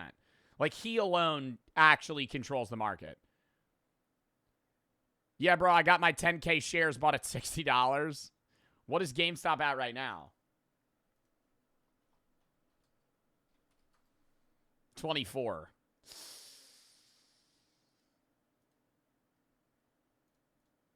GameStop peaked in 2021 at around $60. And then went down till April 12th at $10 and then instantly spiked to 28. So it tripled in value and then went down again. Sense of scale of this whole operation. In brief, user Roaring Kitty posted a good This guy. This is the dude that actually fucking runs GameStop. Not runs GameStop, but he just causes the fucking stocks to rise. old-fashioned DD on how GameStop might appear to be a failing brick-and-mortar retailer being usurped by online digital video game sales, that because this was such a consensus Wall Street view, the amount of people who were borrowing stock to sell it short was immense, and his idea was it was a classic setup for a short squeeze, which means if the price were to go up a lot in a short period of time, all the people shorting would be forced to buy more stock to close their losing position, resulting in a Volkswagen-style infinite money glitch for buyers. Actual finance people were quick to point out the drastic differences between these circumstances and how the DD didn't really make that much sense, but this is Reddit, and Michael Burry was in on the short squeeze thesis, so as everyone's hero George Soros said, show me a bubble and I'm buying. What a little cutie. I don't want to get too deep on the lore because to this day almost every white-collar guy I've met in real life over 30 has a defense mechanism for the money they lost on this trade. But in short, what was originally a novel trade idea with a moderate return potential turned into a global meme where every 20 to 55-year-old male on planet Earth bought GameStop stock or options and the price went absolutely vertical. Roaring Kitty started by posting his positions worth $50,000 and peaking at $48 million. If you're wondering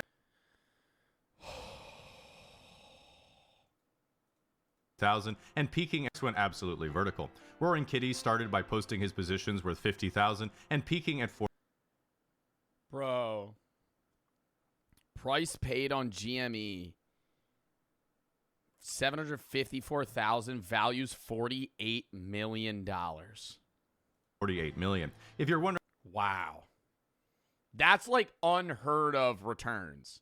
Like, he just filtered money out of everybody. Why literally everything is a loot box nowadays is because ever since the boys have been chasing this moment. The final conclusion was when GameStop squeezed to over a $30 billion market cap, and every broker's website was fighting for its life to handle all the traffic because they weren't using a supercomputer running on HTML.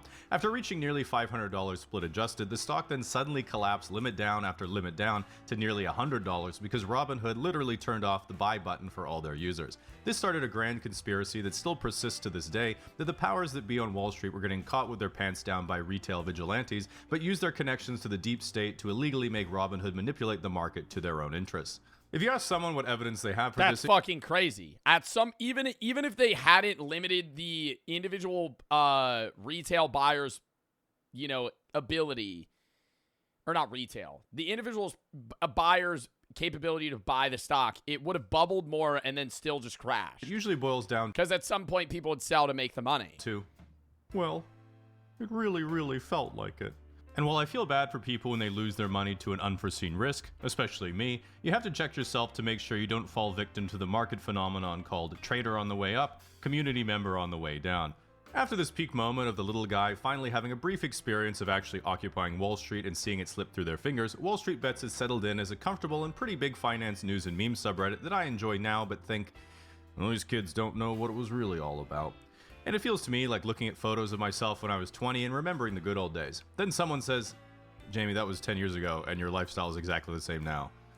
And I'm like, they don't know about lumber liquidators. In my opinion, the most relevant societal impact of Wall Street Bets has been its influence on the gamblification of modern culture. Well, I'd argue, and I think most people intuit, that this whole undercurrent is caused by the feeling of young guys and gals being like, well, I'm never buying a house or building to... Well, I feel like the reason that people probably have turned it into a meme page as well is because I think a large majority of the people in that get-rich-quick mindset through investments have pivoted away from the stock market and went towards crypto. Because around the same time that Wall Street Bets and GME were on the up and AMC was on the up, at the same time Dogecoin spiked, Bitcoin was on the rise, NFTs were hype as fuck, the crypto space seemed unlimited, and everybody was just fucking milking money. Then it was meme coins for a while. Are there still like heavily rug pulled meme coins? Because I feel like crypto right now in general is just horrible. Because it's down like Bitcoin's down like 36%, and it's supposed to be a hedge against financial crises. It's supposed to be its own, asset that isn't based around a central government. It's supposed to be a decentralized token. So it's like, it's so confusing that Bitcoin is marketed as this like hedge against the, you know, the economy crash. And then when the economy's crashing, Bitcoin also crashes. It's like, it's actually doing the opposite of what it's supposed to. Like, Bitcoin in the last 6 months is down 40%. One Bitcoin in October was worth $123,000. Now it's worth 65. Basically half. Towards an achievable future, but if I YOLO my extra savings into a lottery ticket, I might win and get to escape. Which is really sad because this has contributed to both left and right-wing political radicalization, reinforces corporate interest in gambling features for everything, and encourages cultural attitudes that reward extremism as solutions. And the worst part...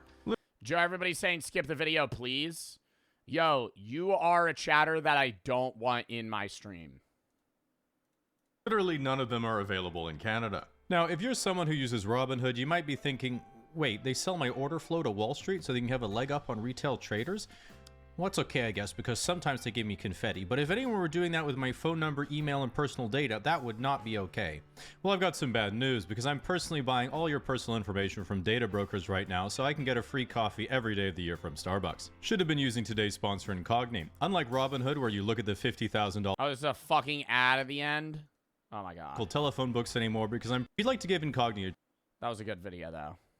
I did enjoy that. Don't move an inch, ladies and gentlemen. You'll scare him off for the next year. Yeah, because he posts once a year. Someone who's so wholesome, nothing better happens on it, probably. Wait, I want to look up, like, worst Wall Street bet losses. I feel like I watched these videos.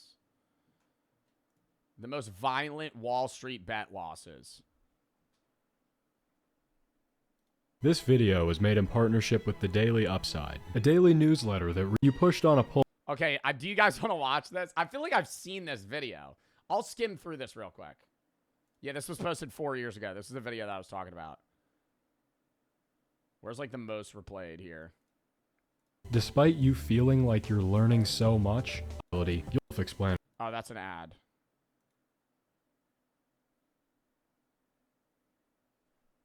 Okay, well, I guess that's a sign the video doesn't want to fucking load. We're going to move on.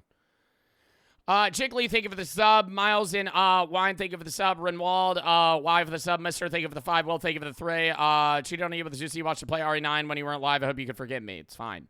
OG and E-Boy for the sub. Dominic, thank you for the 3. Groovy and Rex, thank you for the sub. Jug and Snore for the sub. Diesel, thank you for the 3. Peach Fuzz is looking good on you. Thank you. Elias and Cotty, thank you for the sub. Skelly and Jay for the sub. MC for the sub. But, yeah, chat. Today's reacts, obviously. Tomorrow I'm doing Resident Evil 9, continuing it, probably around 3:30 to like 8. Then we're going to riff with Adapt for a while. Tuesday, not live. Wednesday, we're going to finish RE9, hopefully play random games. Thursday is reacts. Friday, not live. Saturday is going to be random games.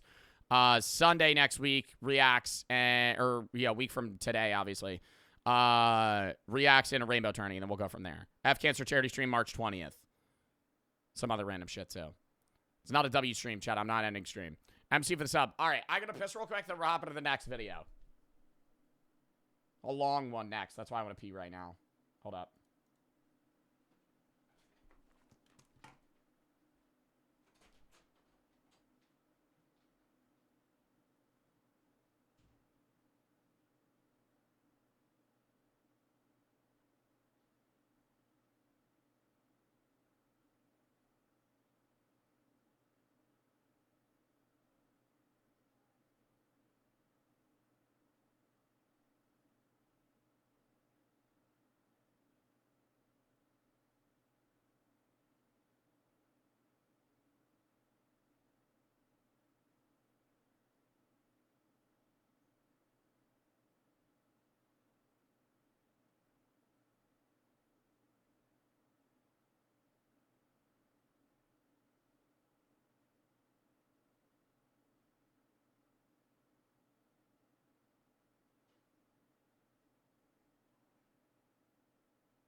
song name? Bro, there's a million songs.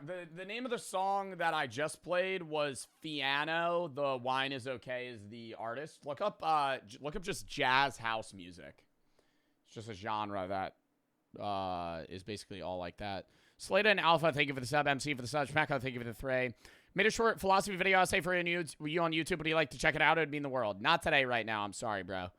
You can send it in the video section tab. I might watch it at some point, but I'm probably not going to watch it right now, man. I'm sorry. All right. Lock in. Lock in, chat. Next video. The Mystery of the World. Jimmy Dean, thank you for the 50 gifted fucking subs. Jimmy Dean DM. Appreciate the fucking gifteds. Thank you if you get a sub. Thank you for the fucking 50 subs, bro. I appreciate the fucking support. Thank you for the fucking gifteds. The Mystery of the World's Strongest Drug. Why are you growing a beard? Oh, my God. It's for a fucking event. It's a part of a charity stream, chat. Not the F Cancer one. It's a different one that I can't announce yet. I don't know, man. The beard's patchy. Does it look bad?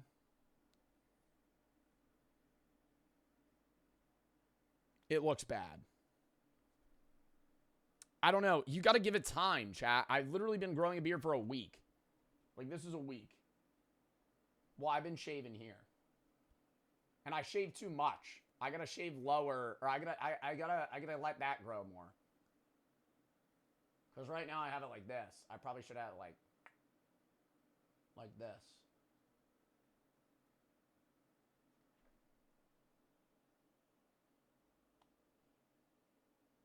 I don't know. We're gonna give it a try. It's for a charity segment. I can't say yet. Potato for the sub. Nutella, thank you for the 3. You look like the late Supreme Leader. Stop. Isaac, thank you for the 27 biddies. Found out I'm going to be a dad. Do you have any advice? I'm scared. I'm not a father, man. I can't really give you advice on that aspect. I wish you the best of luck, man, though. Cringe and Duh, thank you for the sub. I think the person you would want to ask for advice is a current father. I don't have any children, so I can't really help you there, man. I'm scared, man. I'm 19. I'm sorry that you're worried, bro. But I don't really know what to tell you. I've never raised a kid before. All right, lock in. Mystery of the World's Strongest Drug. Yeah, that would be a question for Sneak, if I'm being honest. The Mystery of the World's Strongest Drug. This is test subject 34. She's just been given a substance often described as the most powerful psychedelic drug in the world. Frog poison. 5-MeO DMT. And makes her feel like she's being launched into outer space. Other users report near-death experiences, profound insights, and mythical encounters with spiritual beings. The drug appears to shake the very foundations of human perception. It is one of the most weird and unexpected things a person can go through. Well, I also feel like being in an experiment where you're given DMT is... I'm assuming it's DMT, because that's the strongest drug. No, it's not salvia, because salvia you have to smoke. DMT... Well, DMT you also smoke. Well, how are they giving this to her in a hospital? Maybe a pill? I don't know. It has to be DMT, though. Because DMT is the strongest. DMT is the thing that's released in your brain when you die. In smaller amounts, though. But, dimethyltryptamine, taking this in a hospital setting would be fucking utterly terrifying. Obviously, I've never taken DMT, so I don't know what it's like. But I've seen, videos of people take DMT, bro. They start tweaking. Imagine being on a fucking hospital bed. Beep, beep, beep. Those blinding lights. I would convince myself that I'm dying. Yo, mods, ban Gray. No, ban him, Samantha. Thank you, though. We're talking about dimethyl. Bro, spamming to play High on Life. Beat the game. Both of them. And you're spamming. Tryptamine, or DMT. In its pure synthetic form, it looks like an inconspicuous crystalline powder. It's a very simple molecule. Bro, who was I talking to? Was this on stream? Or was I having this conversation elsewhere? I knew a guy that was given a vape and he hit it and it was a DMT vape, and the guy told him that it was a weed vape. And then he started bugging out. I don't think I was told this story on stream. I think I heard this off stream. I don't think I've ever told it, though. I forget who told me that. That would be terrible. Imagine that. I forget who told me that. Somebody told me that story, and I remember I was talking to, it was a guy. I think it was at a bar. And I was like, bro, were you upset? He was like, no, I had a good time. I'm like, dude, I would have been fucking tweaking, man. Imagine your friend, you're drunk. Your friend hands you a fucking vape, and he's like, oh, don't worry, it's THC. You fucking hit that shit, it's DMT. You just start tripping balls in public? Huh. And yet, DMT has been puzzling scientists around the globe for more than a century. The substance has been used in indigenous cultures for thousands of years. It occurs naturally in plants, animals, and even in the human body. But when I always wonder how they figure that shit out from frogs. Because 5-MeO-DMT is the strongest type of DMT, and it's from the secretion frogs a Sonoran toad has. And the Sonoran toad releases this like whitish pus poison. And so they'll put the frog on like a platform and poke it to scare it, and then they'll scrape the poison off of its back, dry it, and then smoke it. Interacts with our brain, things seem to go completely off the rails. Many users say DMT fundamentally changed their lives. And yet, other experiences suggest there's more to DMT than profound revelations. I remember when Joe did this one stream, 5-MeO-DMT? Yeah, I captured a Sonoran toad IRL stream. Me and fucking FaZe Lacey. Me and Lacey went to the middle of the desert, captured a Sonoran toad, fucking scared it and smoked it. Sitting there going, Mystical encounters and medical promise. Nope. For some people, the substance can also open doors to the darkest corners of their consciousness. Not FaZe anymore, just Lacey, sorry. This is the enduring mystery of DMT.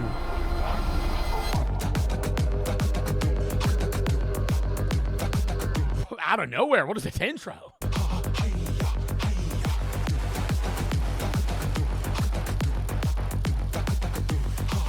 These types of visuals are common on hallucinogens, and people always see them and they're like, oh, that's what tripping's like. I'm like, dude, when you're tripping and you're actually seeing like not holograms, what are they called?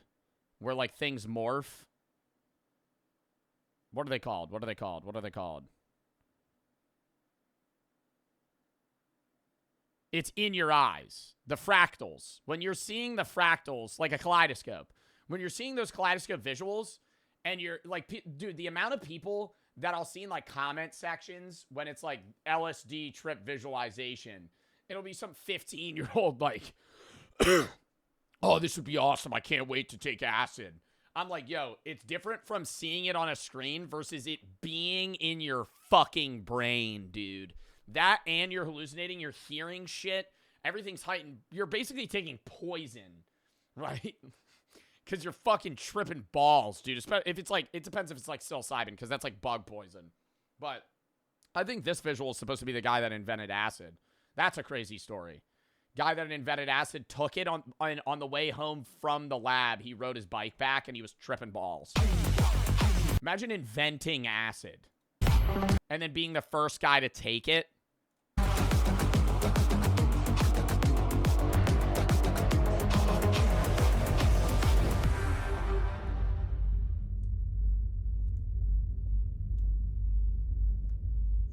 How was acid invented? Mixing a bunch of chemicals.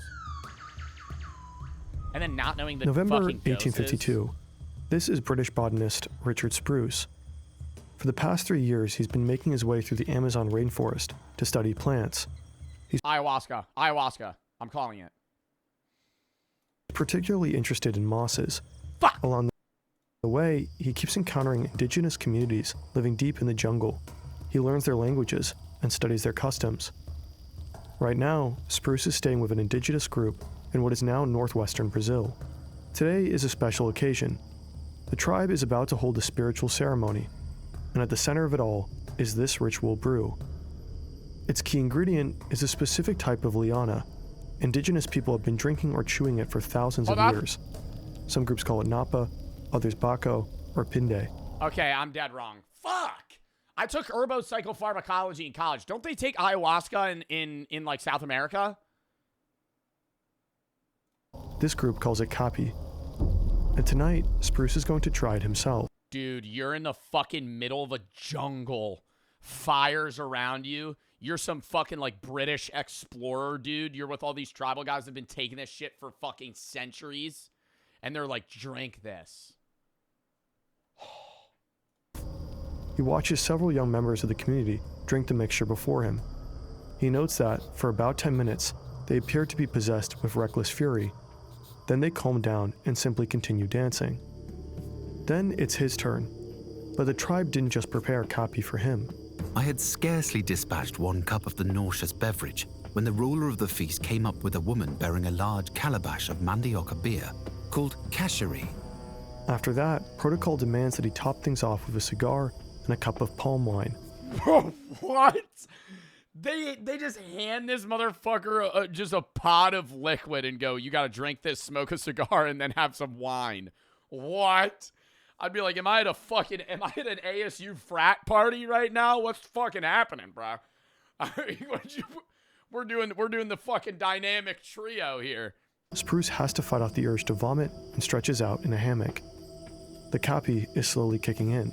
God, dude, the urge to vomit. I haven't taken any other hallucinogens outside of mushrooms, but the urge to fucking vomit after eating mushrooms is so bad. When you start hallucinating, you start feeling gross. Later notes in his journal that white men taking Kapi all seem to report the same experience. They feel alternations of cold and heat, fear and boldness. What? Yo, that is actually so accurate.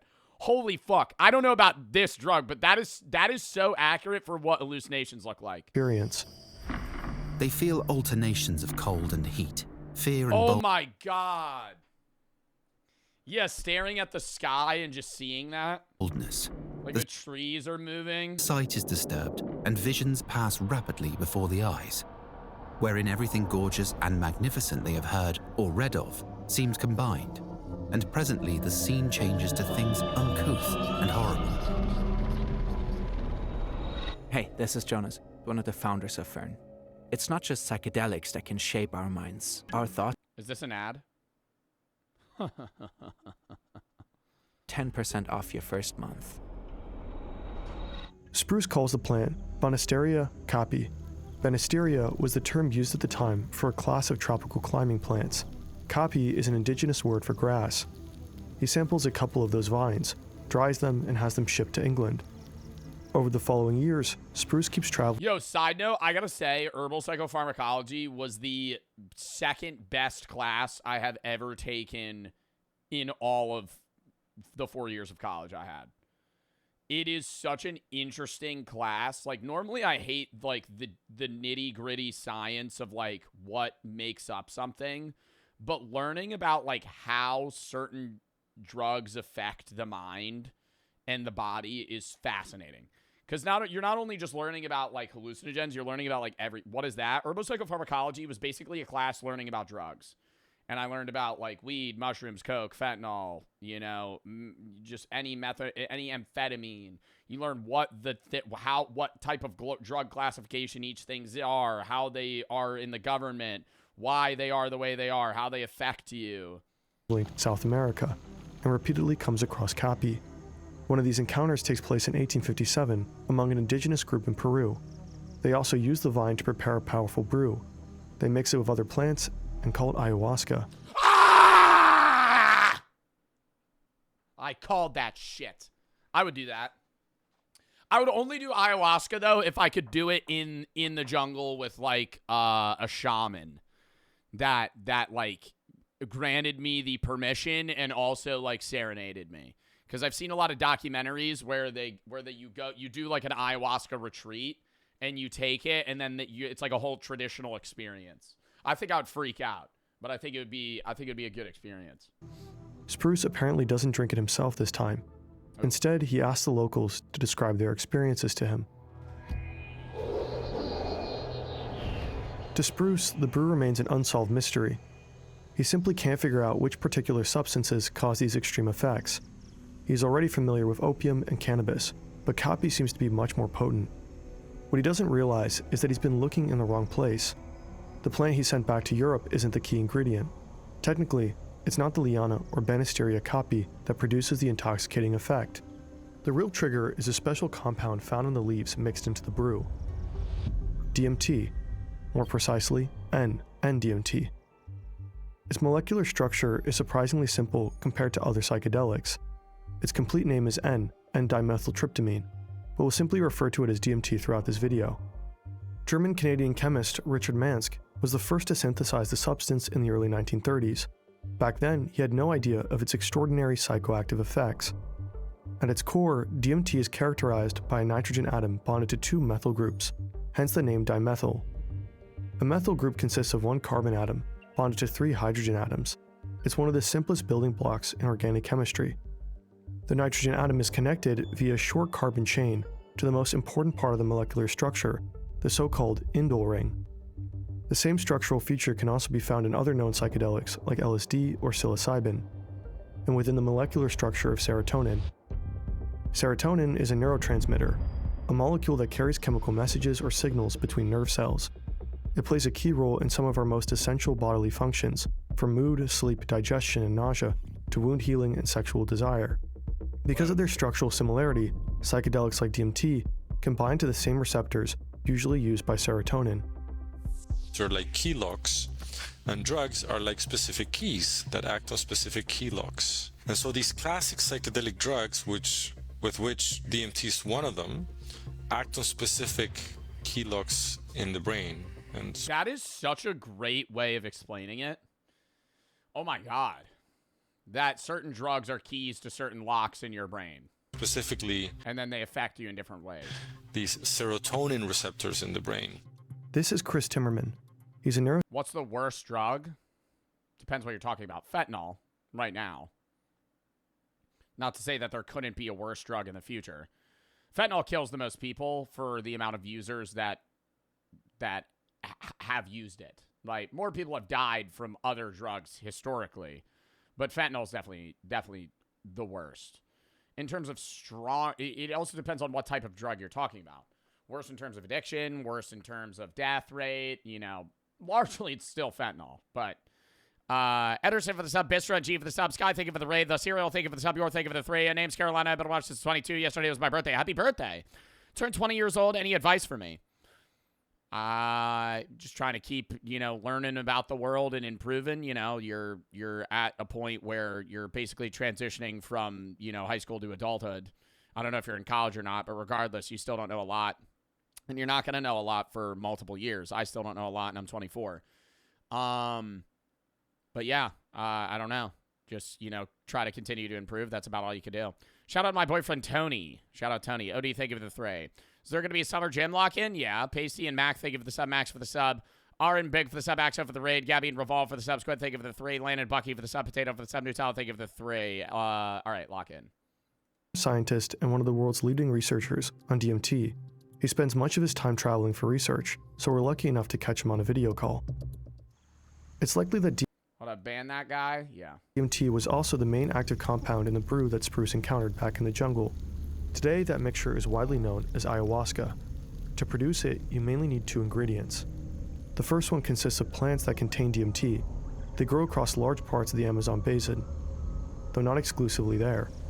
The second ingredient is the Kapi liana, documented by Spruce. It doesn't... Wait, so these 2 substances are not inherently hallucinogenic themselves, but when you mix them, they release the compound? Contain DMT itself, but it is crucial for making the DMT in the brew psychoactive.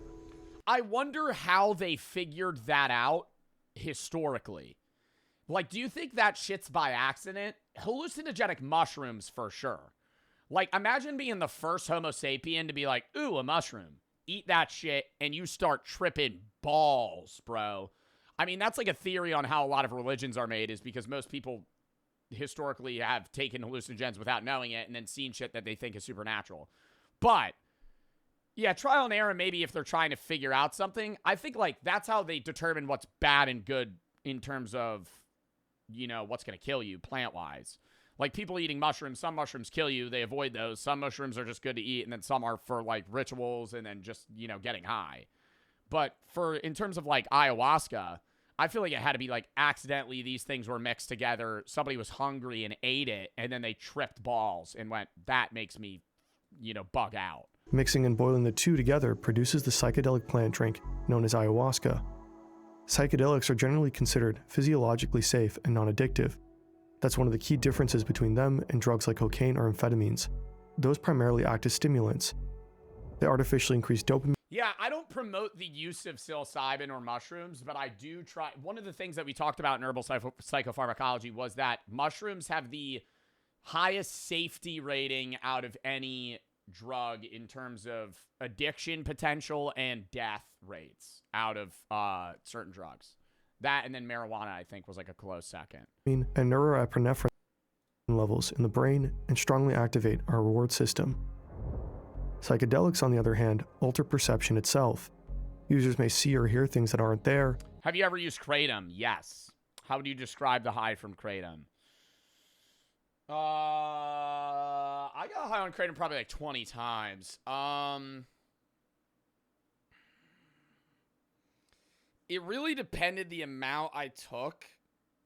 Kratom in low doses was like a mixture of a nicotine and weed high. I always say it felt like I hit a cart twice and then shoved 2 Zins in my mouth. But in higher doses, it was more an in-between between like very low-level mushrooms and like weed. Jacob, thank you for the 3. Do a drug tier list. How you did the Pop-Tart one. Arwing, thank you for the 3. Schmack, thank you for the 5. Or for the 3. Took 6 grams of peanut 70 with a girlfriend on a trip to Toronto. Felt 6 fingers on each hand. Was teleported around the city. Didn't experience time linearly. I understand you don't recommend mushroom use, but I'm actually planning on making a philosophy video why we ought to use them soon. I think that if they're legal and used medicinally, I think that in that sense, it's fine. Like, if I went to Amsterdam, bro, Chad, I want to do a vlog where I go to Amsterdam and just take fucking mushrooms. Like, I would do that. Like, I would go to Amsterdam and fucking buy a mushroom bar from a store and just fucking eat it and walk around. Like, that'd be fun. But the problem is, I think I think they have a lower potential for abuse drug-wise, but I think most people don't know. Like, it's so common when people take mushrooms, they take way too fucking much. Like, that or they take some, they don't feel shit, and then 30 minutes later, they take more. And then the first batch hits them before the second batch has even fucking started to digest, and it's like, now you're fucked, right? Like, mentally, you gotta be in a good mental space and good setting to take mushrooms. Nutella, thank you for the 3. Come to Rotterdam. People have smoked weed every day. You'll like it. Karen, thank you for the Substack. Thank you for the 3. Turned 16 today. Happy birthday. Nutella, thank you for the 3. Took a 50 milligram of kratom edible. Felt nothing. Took 50 milligram HHT afterwards. I don't even know what that is. Jacob, thank you for the 3. All right, yeah, lock in. Zombie for the sub. Hallucinate and lose their sense of time and space. Some report life-changing experiences. And many. A guy ate his friend's heart because of mushrooms. I think that guy should not. I think the mushrooms were a part of. When you hear stories about people taking mushrooms and eating somebody's heart, I don't know what story that is or if that's true, but if that actually happened, number 1, that's terrible. Number 2, I don't think mushrooms alone caused him to do that. I think that guy was not in a clear, good mental space. Similarly to the story about the woman that smoked weed for the first time with her boyfriend and then stabbed him 80 times and she blamed the marijuana. It wasn't the weed, right? You were not sane, right? Like, you needed help in other mental regards. That weed did not force you to kill your boyfriend, right? Like, that was you, right? I think it depends on the drug, right?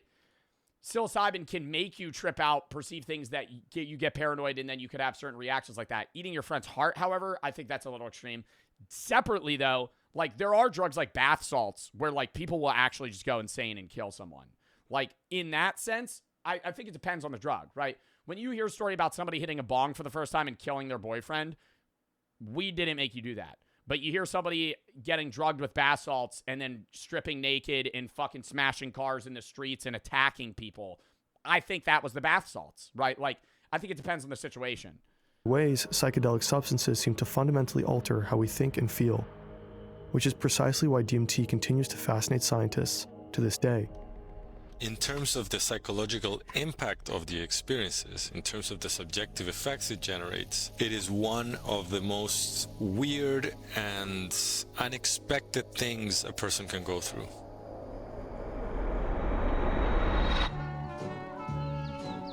Oh my god, is this gonna be the story about how acid was made? I love hearing this. Because what a crazy thing, dude. Just being a scientist, you make acid, you fucking take it, and then drive home.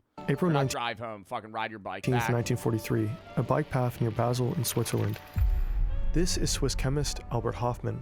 He works as a researcher. And then the CIA got their hands on LSD and said, let's see if we can make this a truth serum. Why don't we start drugging people in the US with this shit and asking them deep questions? Researcher for a Swiss pharmaceutical company. Riding next to him is his lab assistant. He explicitly asked her to come along. He's desperately trying to get home. Earlier that day, he started conducting an experiment on himself. He dissolved 250 grams of lysergic acid, diethylamide, in water and ingested it. He had synthesized the compound in the lab after isolating it from the ergot fungus. And right now, he's feeling a bit under the weather. Everything in my field of vision. Why didn't you just stay in the lab? Bro, oh my god, I thought it was a peaceful experience. The way that I've always heard this story was he made acid, took it, and then just had a happy bike ride home. This is making it feel like a doom trip. This guy's asking his assistant, you need to get me, I need to go home. I need to get back.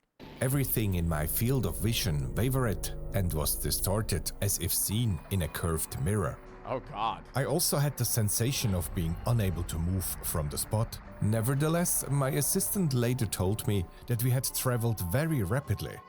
Stretching out on the couch back home doesn't help much either. My surroundings had now transformed themselves in more terrifying ways. Everything in the room spun around, and familiar objects and pieces of furniture assumed grotesque, threatening forms. They were in constant motion, animated as if driven by an inner restlessness. The lady next door, whom I scarcely recognized, brought me milk. Oh my god, you're trying to have a conversation? Holy fuck. Dude, you took way too much. You're a scientist being like, oh, this was a bad idea. This was a bad idea. I should not. 250 UGs? I don't even know what an average dose of acid is. What's an average dose of acid or LSD? The usual range for psychedelics effects starts at 20 and ends at around 200 UGs. So he took way more than that. A typical dose is 50 to 200. Oh my god. He took 250. It's no longer Mrs. R, but one tab's around 100. Appeared instead as a malevolent, insidious witch wearing a colored mask. Albert Hofmann has just embarked on the world's first LSD trip. He has no idea what the substance does. He believed 250 micrograms to be prudently safe dose, but it turns out to be extraordinarily potent. And now he fears he may lose his mind. Why did he not start lower? You know? Like, if you're the first, if you haven't tested this on anything, and you're, like, because this guy's obviously really fucking smart. Yeah, why did he start at 250? Like, I know 250 micrograms is so little, but I'm saying, like, why not start at, like, 10? And just be like, let me see if I feel anything. He probably thought, okay, to be fair, there's no baseline. So 250 micrograms, he probably was like, I might not even feel anything. A few hours later, the effects slowly begin to soften. The trip becomes more pleasant. As he steps out into his garden after a spring rain, it feels as though he's seeing everything for the very first time. Everything glistened and sparkled in a fresh light. From that day on, Hofmann is convinced that this tiny molecule holds enormous power, that it could someday be of great value to medicine and psychiatry. His discovery jumpstarts the entire field of psychedelic research. Hofmann inspires many other scientists to follow his lead. And in the 1950s, he becomes... Well, and wasn't acid briefly legal in the United States?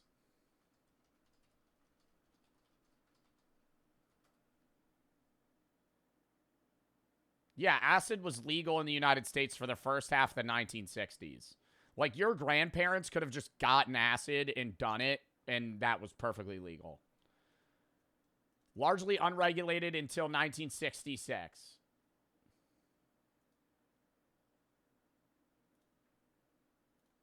Becomes the first to isolate the psychoactive compound. Oh my God, what is that, like, fucking famous ass, not Burning Man, what was that famous ass concert that everybody went to? Woodstock. When was Woodstock? 1969. Because I know there's, like, pictures of people acid. Yeah.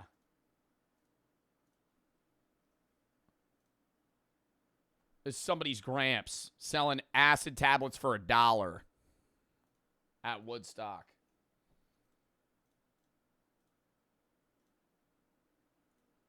Compound psilocybin from psychedelic mushrooms.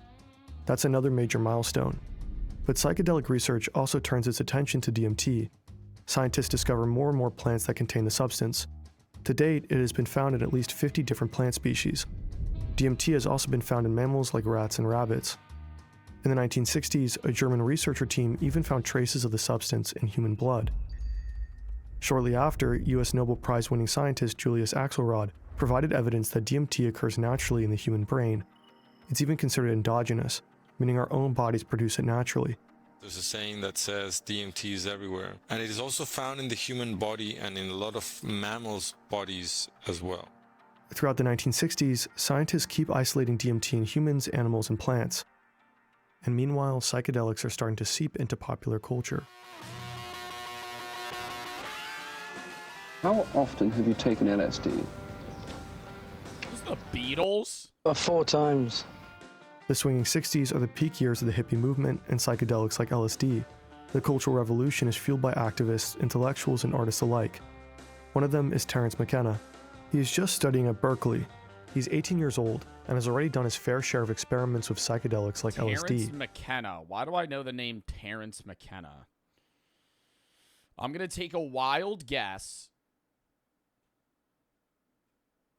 Who was the father of penis envy? I think that was Terence McKenna. He's the Beatles. Who invented penis envy mushrooms? Terence McKenna. Wow, I know my history on herbal psychopharmacology. That's kind of sad. But what he's I'm going to say it's cool. about to experience tonight will eclipse everything he has ever felt. A friend has come to visit and brought this white crystalline powder. He claims it was stolen from a US Army chemical research facility. It's DMT. And for the first time in his life, It means you learned? Yo, actually. Like, that's proof, bro. If you have an interest in the class, you'll remember the info. young Terence McKenna is about to smoke it. I had this hallucination of tumbling forward into these fractal geometric shapes made of light, and then I found myself in the equivalent of the Pope's private chapel. And there were insect elf machines proffering strange little tablets with strange writing on them. These self-transforming machine elf creatures were speaking in a colored language which condensed into rotating machines that were like Fabergé eggs.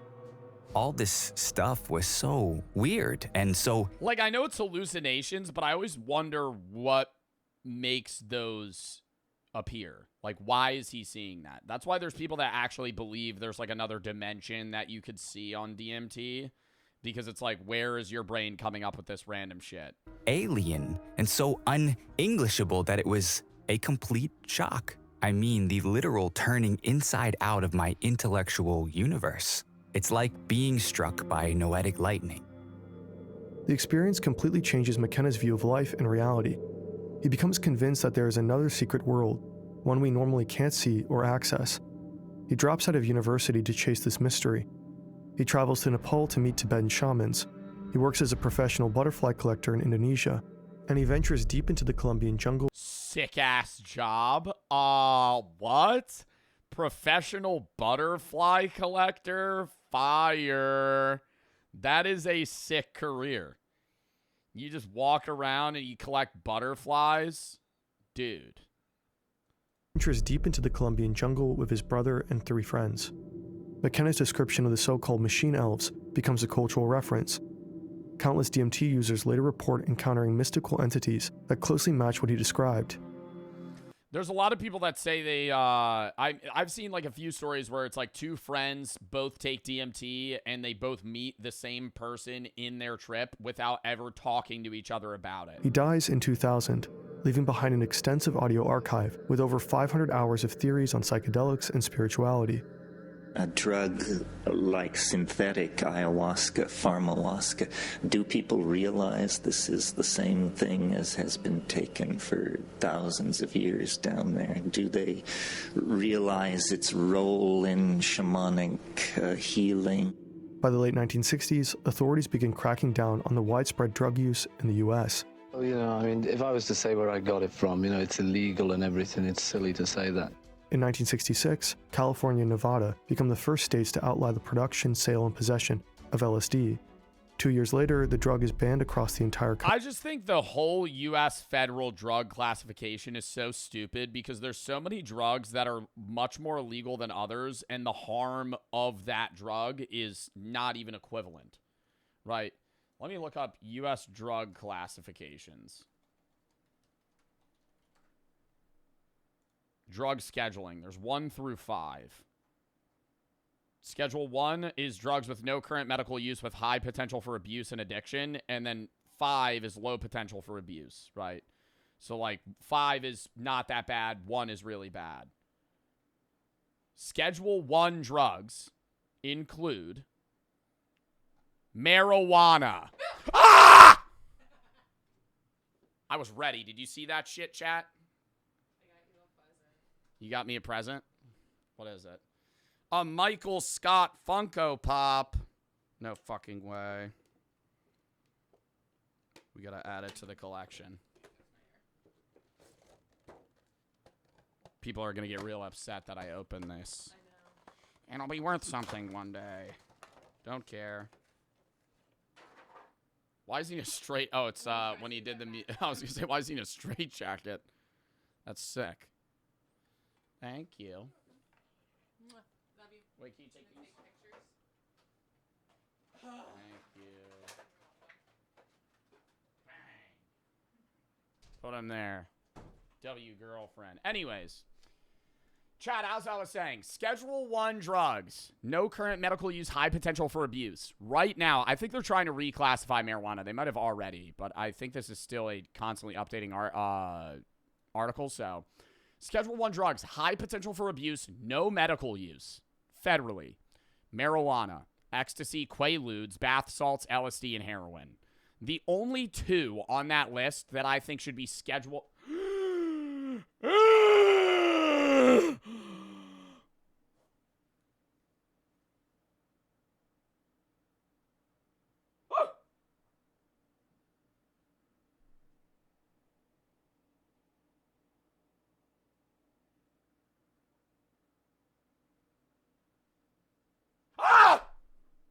Hold up.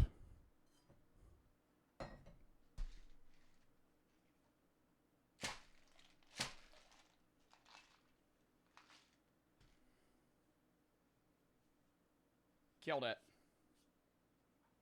I fucking hate those bugs. The other day I was talking about how those are my least favorite bugs. And they fucking pinch you. Ugh. Dude, where the fuck did that dude even come from? He was just crawling. He was crawling on my desk.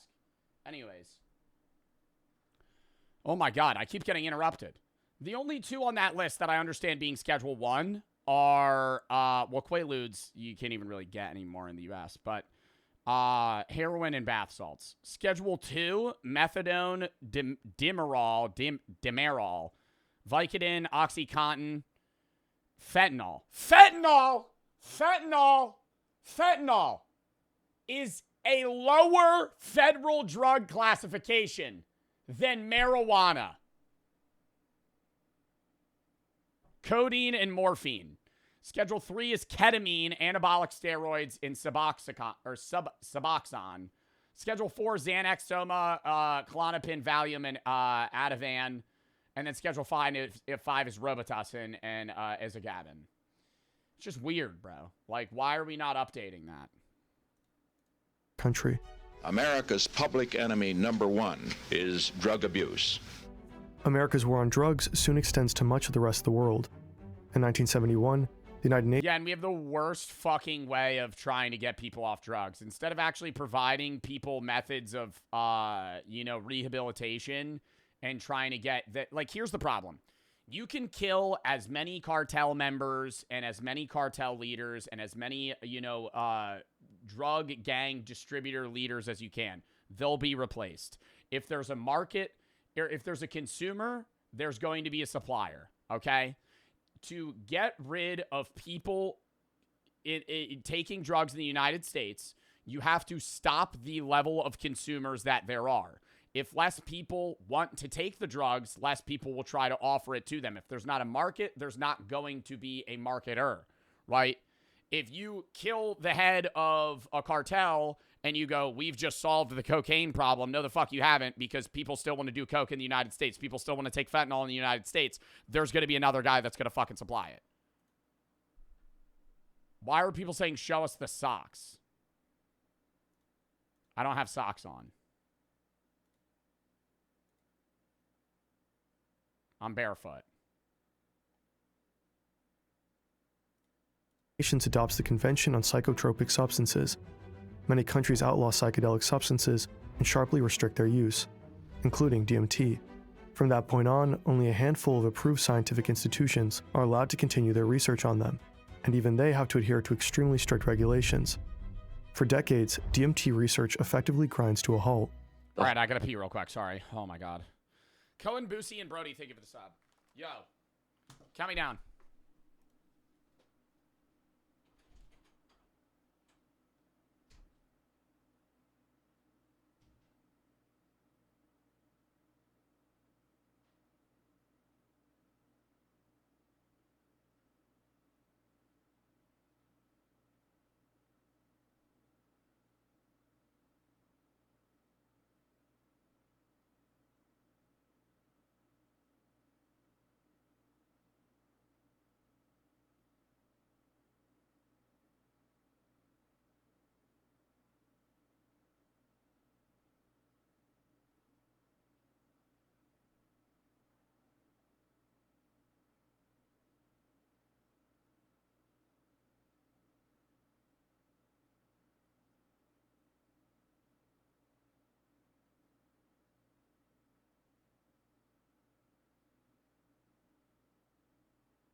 All right.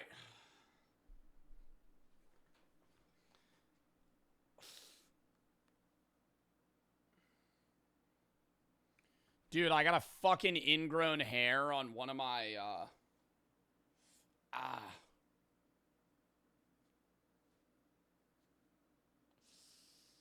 Oh, I got an ingrown hair on my armpit. Fucking hurts, dude. Lux and Gweed, thank you for the sub. Adrian for the sub. Brody and Viv, thank you for the sub. Yo, Mod, stop spamming, please. Whole class of compounds got pulled off the clinical This vid sucks. Skip it. Yeah, see you later. bench, and no research has gone on for 40 years. One of the tragedies to me is that the clinical research on these substances pretty much stopped around 1970. Dr. Rick Strassman is a psychiatrist. He's set on bringing psychedelic... Dude, my fucking armpit hurts, man. Oh.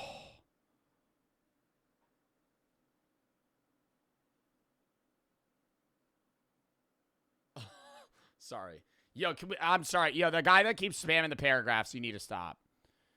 I'm not able to read him right now, man. Dayton Buff for the sub, Devious for the sub. Throw chat and sub only. Holy shit. Research back to life. His study is the first attempt to observe the effects of psychedelic substances in humans in the US in over 20 years. He wants to know what DMT does to our mind and body. The participants are numbered. Sarah is subject 34. She's in her early 40s and lives with her second husband. She has 3 children and works as a freelance writer. You think they know what they're getting themselves into when they sign up for this shit? She has told the researchers that an angel once visited her when she had a high fever as a child, and that every now and then she communicates with spirit guides for advice and support. She also suffers from depression. In her 20s, she overdosed on tranquilizers and was hospitalized for 2 weeks following the suicide attempt. Today, she wants to find out whether DMT can help her gain a deeper understanding of herself and her relationship to the universe. The experiment is set to begin in just a few seconds. The onset of DMT's effects largely depend on how you consume it. Most recreational users smoke DMT using a glass pipe. This makes the effects kick in extremely fast, usually in under 1 minute.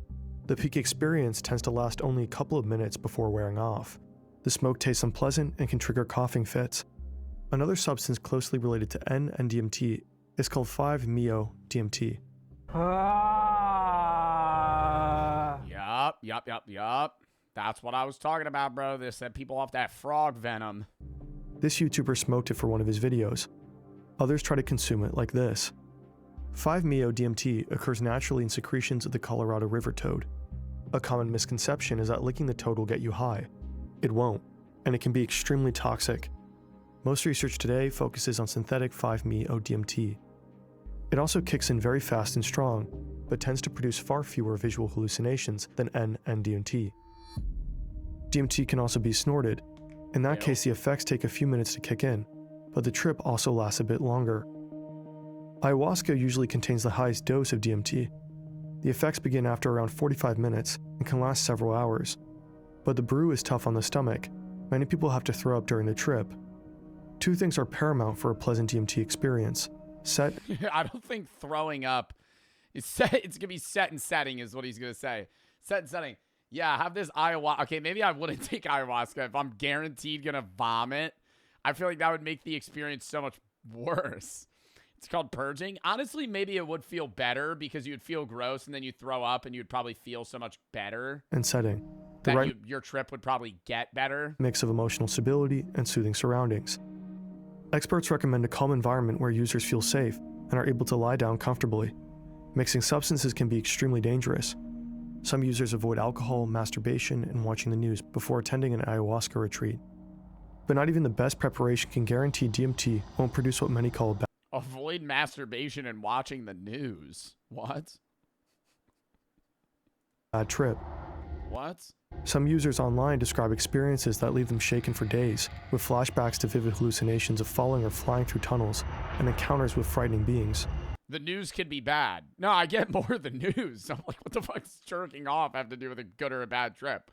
Psychedelics can also worsen existing mental health issues. People who suffer from psychotic disorders or are mentally unstable should not take them. Yeah, if you're like predisposed for like schizophrenia or other mental disorders, you shouldn't. In general, DMT should never be used without professional guidance.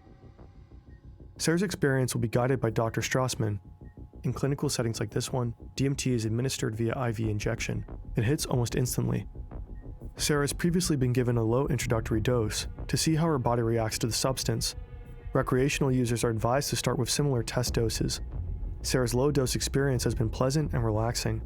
Now she's about to receive 5 full doses. She will go on 5 consecutive... What? We're jumping from 0.05 to 5 full? What happened to the slow climb? We're just going to be like, all right, well, you didn't die. trips. After each one, Strassman will let her come... Wait, she's going to trip 5 times in a row? ...test doses. Sarah's low-dose experience has been pleasant and relaxing. Now she's about to receive 5 full doses. She will go on 5 consecutive trips. After each one, Strassman will let her come down to check in with her. She's all set. Yo, I feel like you could, like, lose your mind, though, low-key. Like, I know it's supposed to be good in some points for, like, finding yourself, but, like, she's gonna trip, come down from the trip, and then they're gonna interview her and immediately put her back in.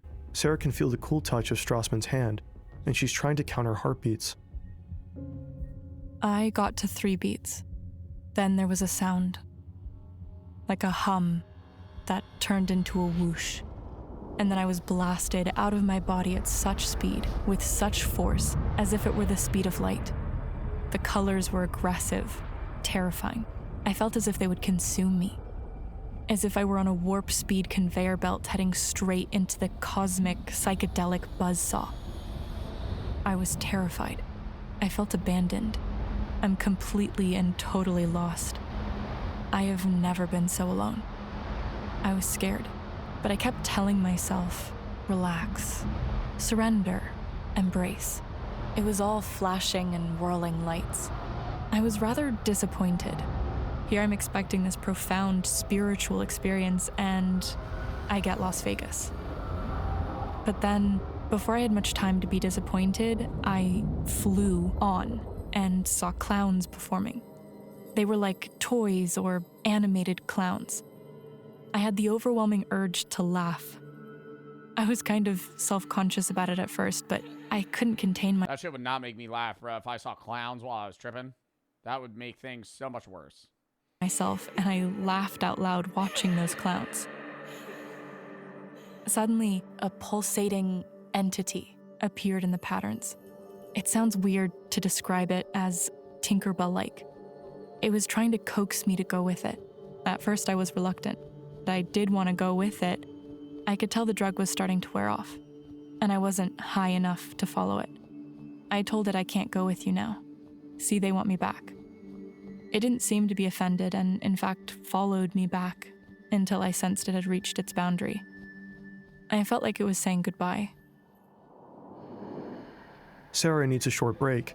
The start of her trip has been especially intense. That's something Timmerman hears from many of his own participants. People can feel, especially at the beginning of the experience, that they're being as launched from a rocket, as if they're like going into outer space and they're in a rocket. And so there's a strong feeling of energy and vibrations in their body. They are interacting with beings, spirits, entities, jesters, clowns, a range of different ways in which people see these beings that interact with the participants, that they engage with them, invite them to something, to communicate, and so forth and so on.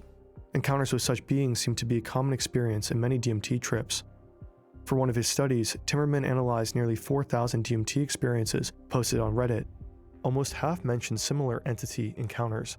In a 2021 field study with 36 participants, almost everyone reported an encounter with some sort of sentient being. But how do these encounters actually unfold?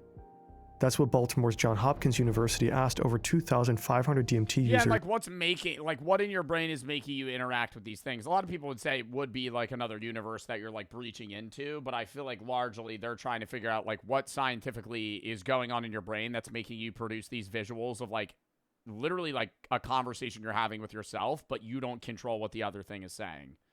In an online survey. Yeah, it's like a consciousness personified. I would assume it's like an awake dream state. You know, like when you're dreaming, you are interacting with other things and those things are interacting with you. You feel as if you're in control of yourself in the dream. Even if you're not lucid dreaming, you're kind of like controlling your interaction. But the alternative or the ulterior people around you, you don't. I would assume it's that, but just amplified because you're conscious while it's happening. First question was about the primary senses involved in the encounter. Most participants reported seeing them, and more than half described hearing them. About a third said they could touch them, while some could even smell or taste them. A whopping 85% described their encounter as extrasensory or telepathic. The most common descriptive labels for the entities were beings, guides, spirits, aliens, and helpers. Less common labels were clowns, demons, gnomes, monsters, or devils. Dude, I would be the 2%, man. I'd see Lucifer himself. As to the emotions involved, most participants reported feelings of love, trust, and joy. Only a minority experienced fear. 11% believed they had encountered religious figures. Well, I feel like you could have both. Like, you could experience fear and love within the same trip. 11% believed they had encountered religious figures, meaning some people think they saw God in these beings. This is what some of the research has found, and some people have reported that. And it is interesting because, you know, I could so see myself, like, signing up for one of these experiments and everybody around me being like, I saw God. It was just a great experience. It was so eye-opening. And then I'm tripping and I just see, like, Big Chungus. And, like, like, me and Big Chungus go to, like, a mediocre, like, water park together or something. Like, we have, like, a very mid experience. It's like, I'm like, oh, I'm really hyped. I think I'm going to see God. And then it's just, like, you know, just the most lackluster. I see Sonic, but me and him are just going to, like, Spencer's. And we're going to Spencer's. Just strolling the store. Some shit. I'm like, damn, dude, this is kind of lame. He's like over explaining things to me. Big Chungus is trauma dumping on me, right? In mid trip. And I'm sitting there like, damn, bro, that sucks. Yeah, bro. Yeah, like I'm trying to like figure out my own shit, you know? way God is a personification of these spiritual or mystical like qualities according to certain religions, and it seems that DMT stimulates those sort of experiences. DMT appears to have a significant impact on people's religious beliefs and their sense of spirituality. This study surveyed users who reported so-called God encounter experiences during psychedelic trips. 25% described them as atheists before their trip, meaning they didn't believe in God. Afterwards, their number dropped to just 7%. Among ayahuasca users, atheist identification declined from 12 to 3%.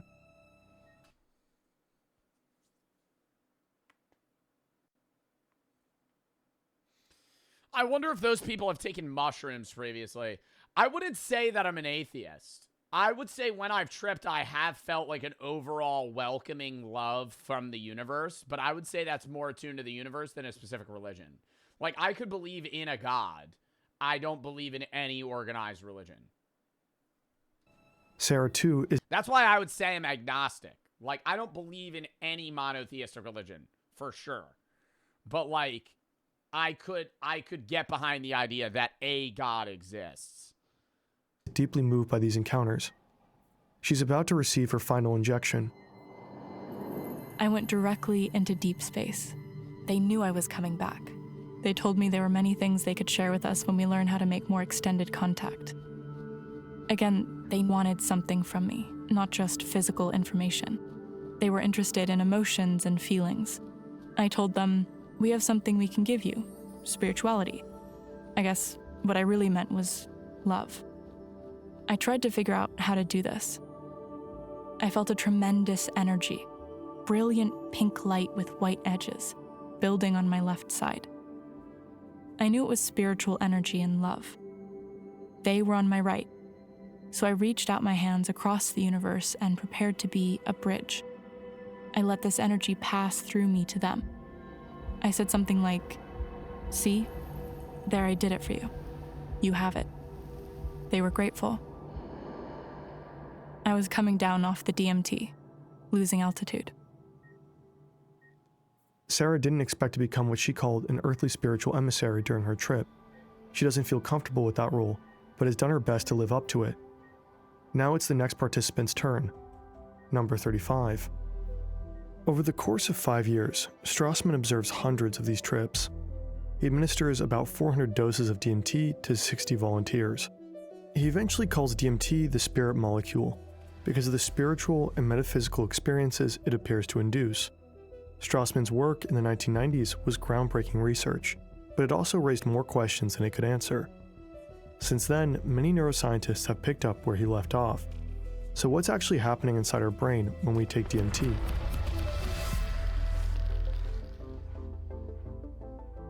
Dude, this is such an interesting video. Would you sign up for this? I don't think I would want to do 5 trips in a row now.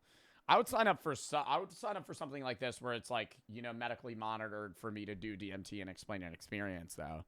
Ryan Elliott for the sub, X and I am for the sub, Marshall Mango, Laurel Slurp, Jeff for the sub, Reggie, thank you for the 5. Reading comp because of your philosophy streams. That's awesome. Dry and Turtle for the sub. Gamer and what's up? Thank you for the sub. Jeff for the sub. Ozzy, thank you for the thray. I've looked up to you for a long time. 15, starting at Open University, 2 to degree in philosophy. You were the person who helped to introduce me to it. Helped me drastically. I was suicidal and in and out of a hospital for a year. Philosophy and MMA has helped me mature and develop as a person. You deserve to know how much you help people. Thank you. Ozzy, I appreciate that. I'm glad you're still here, man. Suicide's never the answer. And good luck on your journey with philosophy and a degree in it as well. That's awesome. Josh and Mike for the sub. XDW. C. Pluto, thank you for the sub. Devious, thank you for the 5 gifted. Counter for the sub. Artie and Elliot for the sub. Modern neuroscience suggests that our brain has a hierarchical modular organization. Modular means that certain nerve cells work together in different types of clusters, or brain networks, specialized in specific functions. There appears to only be a limited amount of communication between these networks. Hierarchical means that higher order areas, like the prefrontal cortex, collect signals from different areas across the brain to coordinate appropriate responses. But that entire organization seems to pretty much collapse when our brain is on DMT. The key players here are these special serotonin receptors. They determine how sensitive neurons react to incoming signals. I'm not giving your TikTok a shout out. Amir, thank you for the 4. That in turn impacts how information is transmitted and processed within and across brain regions. When DMT binds to these receptors, the brain's usual top-down control mechanisms become less effective. It's like the neurochemical reins come off. One of the experts we talked to thinks DMT makes the brain become more democratic. Another calls it anarchy. Either way, the brain suddenly enters a state in which far more areas communicate with each other than usual.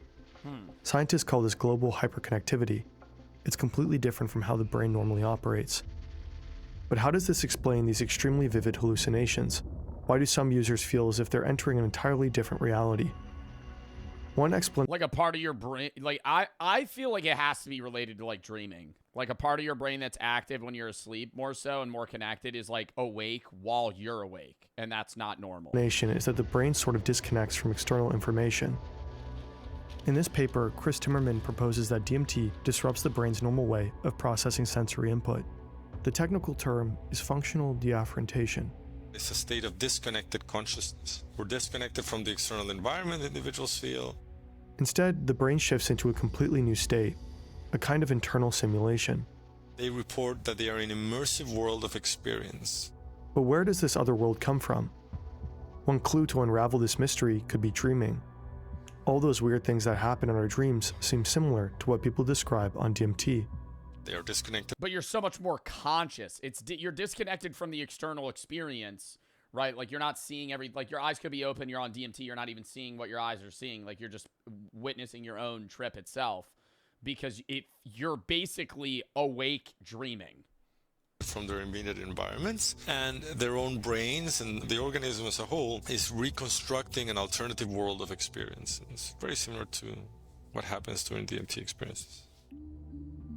Timmerman and colleagues found that the strongest rhythms of theta waves in the brain correlate with the peak of a DMT trip. The same patterns are found during REM sleep. He writes that a DMT trip is like dreaming with your eyes open, except that DMT trips are usually far more intense and vivid than normal dreams.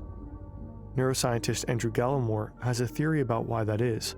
In our dreams, the brain sort of rebuilds our real-life experiences, drawing on established patterns of information. But on DMT, those familiar templates come undone. Everything becomes more open, chaotic, and unpredictable. It's like you're seeing the world anew, like you've never seen it before. Your brain, you haven't decided what you're seeing.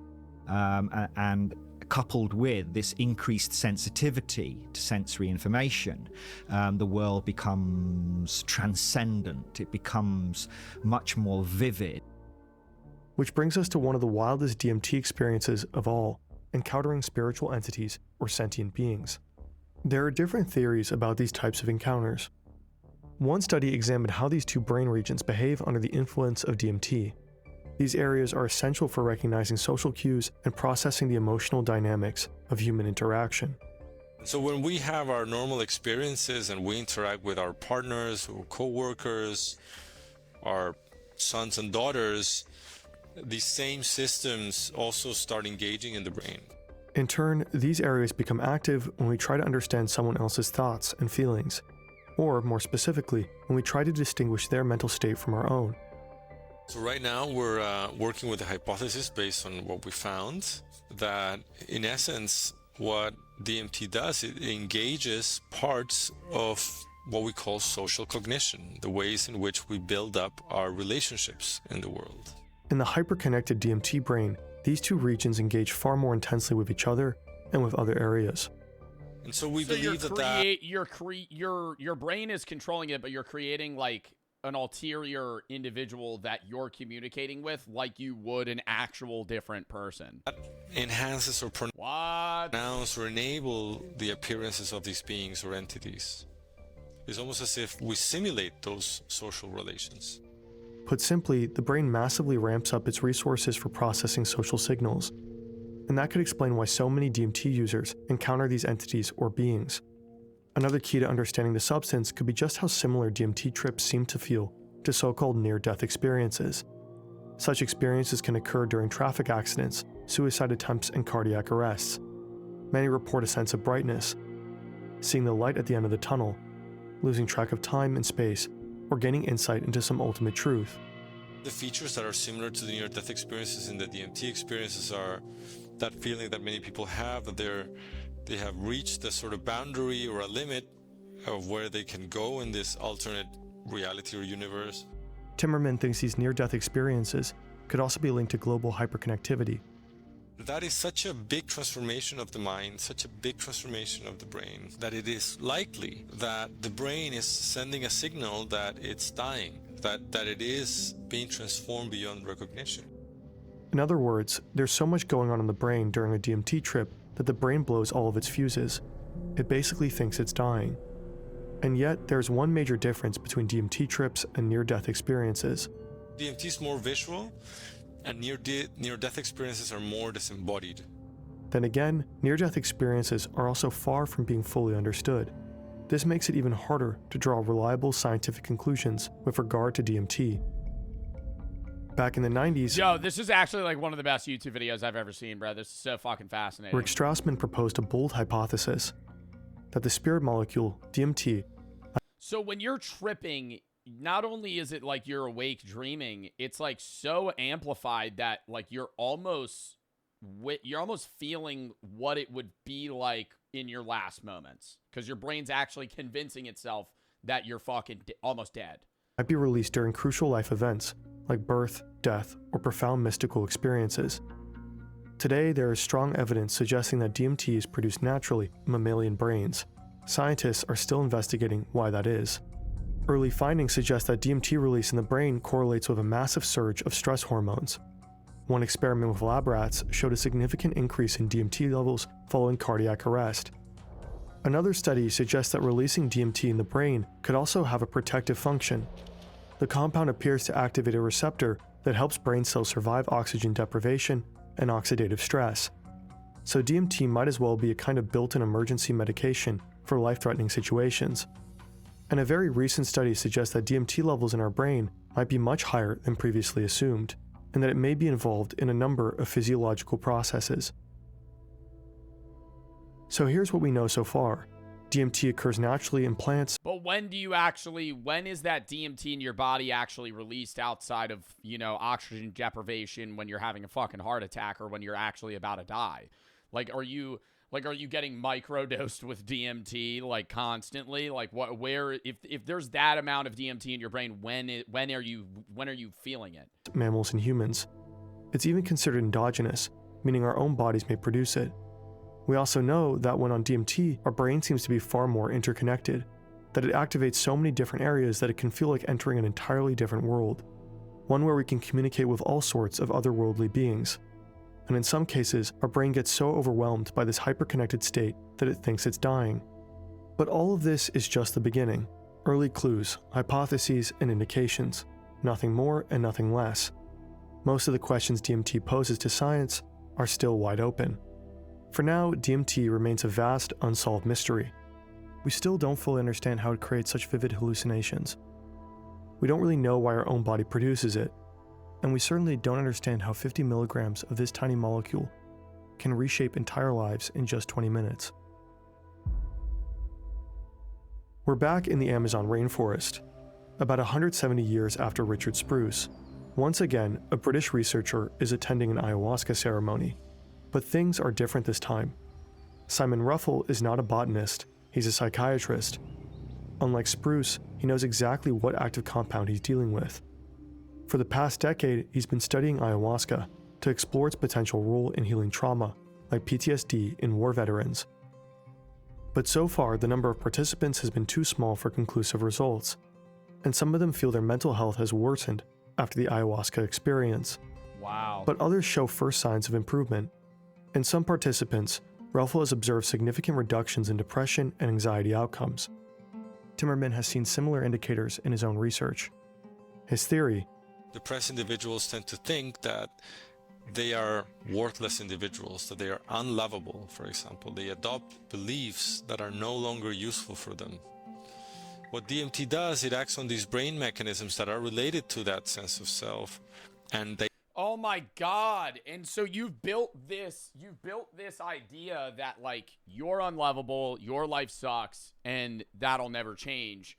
And so that DMT removes that linear line of thinking, and you could rebuild the way that you perceive your own life. Dynamically can... and then literally come out of it entirely different. change it in a lasting way.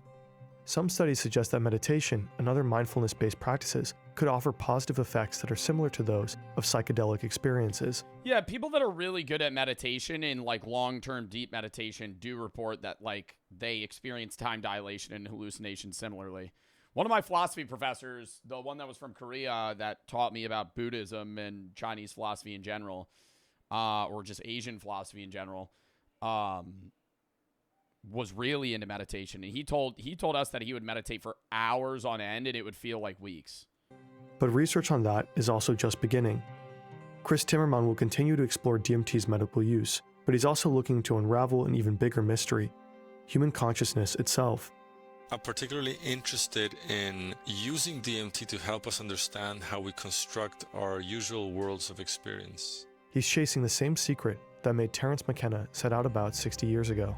The world that we see out there is not necessarily the same world that is truly out there. We as human beings, our brains construct that world. I'm interested in using DMT to help us understand that construction.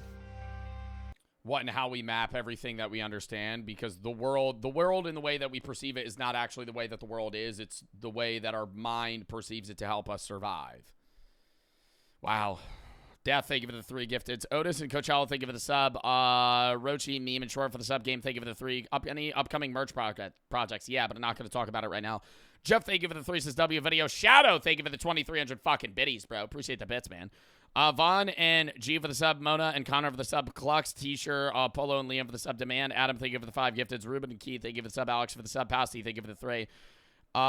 You missed my previous bits. Also, do you think that I could learn to lucid trip? I have no idea. I don't know you. I don't know how to do that, and I don't know if you would be able to, Posty. Hannah, thank you for the sub. Froster for the sub. First time taking edibles, took 3 to start. Did it feel like shit? Or did it feel shit? Thought it would be funny to take 3 more. Started freaking out. Punched my friend because he took my car keys. They were 200 milligrams each. Yep, that's crazy. Amir, thank you for the 3. Adam for the sub. Fuck, thank you for the sub. All right. Yeah, we're going to save this one video for another day. We're going to watch this Johnny Harris vid.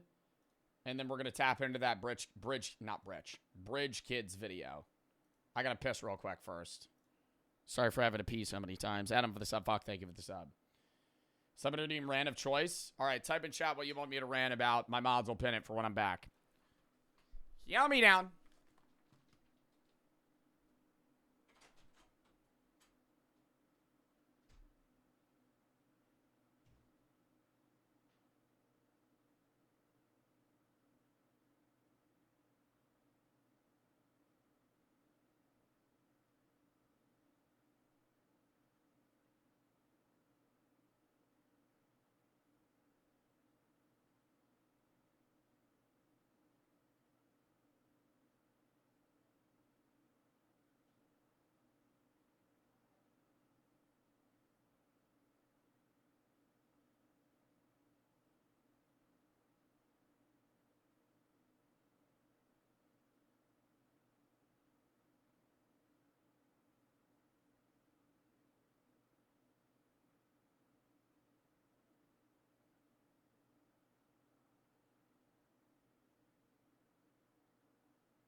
Been thinking about the concept of free will. At the moment, I'm a quite hard determinist. As from a neuroscience perspective and psychology view, it seems more plausible to me. I've seen your video already, and I'm wondering what your argument against my position would be. I'm open to learning.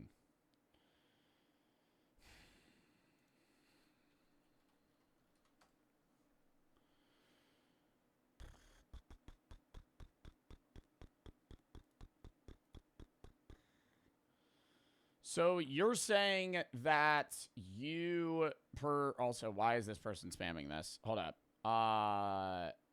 Jesus Christ. Sorry, I gotta time him out. Why are you so quiet? Turn your mic up. I'm not quiet. Been thinking about the concept of free will. At the moment, I'm quite a hard determinist. From neuroscience perspective, psychology view, it seems more plausible to me. What do you mean from a neuroscience perspective you're more of a determinist? Because you're saying that we don't have free will? Because determinism is all events, including human action, are ultimately determined by causes regarded as external to the will, meaning that you don't have free will. So how are you saying from the perspective of psychology you're saying we don't have free will? I think we have the freedom of contemplation. When I've talked about this in my video, I mean, I'm just going to repeat what I said, basically. I think we have the freedom of contemplation. I don't think that I'll throw it back in sub-only mode. Chat is so fucking annoying sometimes. Literally. I mean, what are we doing, bro? Literally just spamming about the fucking mic. My mic's been the same volume for the last fucking 3 years, right? Today's not the day that it's a problem, right? Like, what the fuck are we talking about?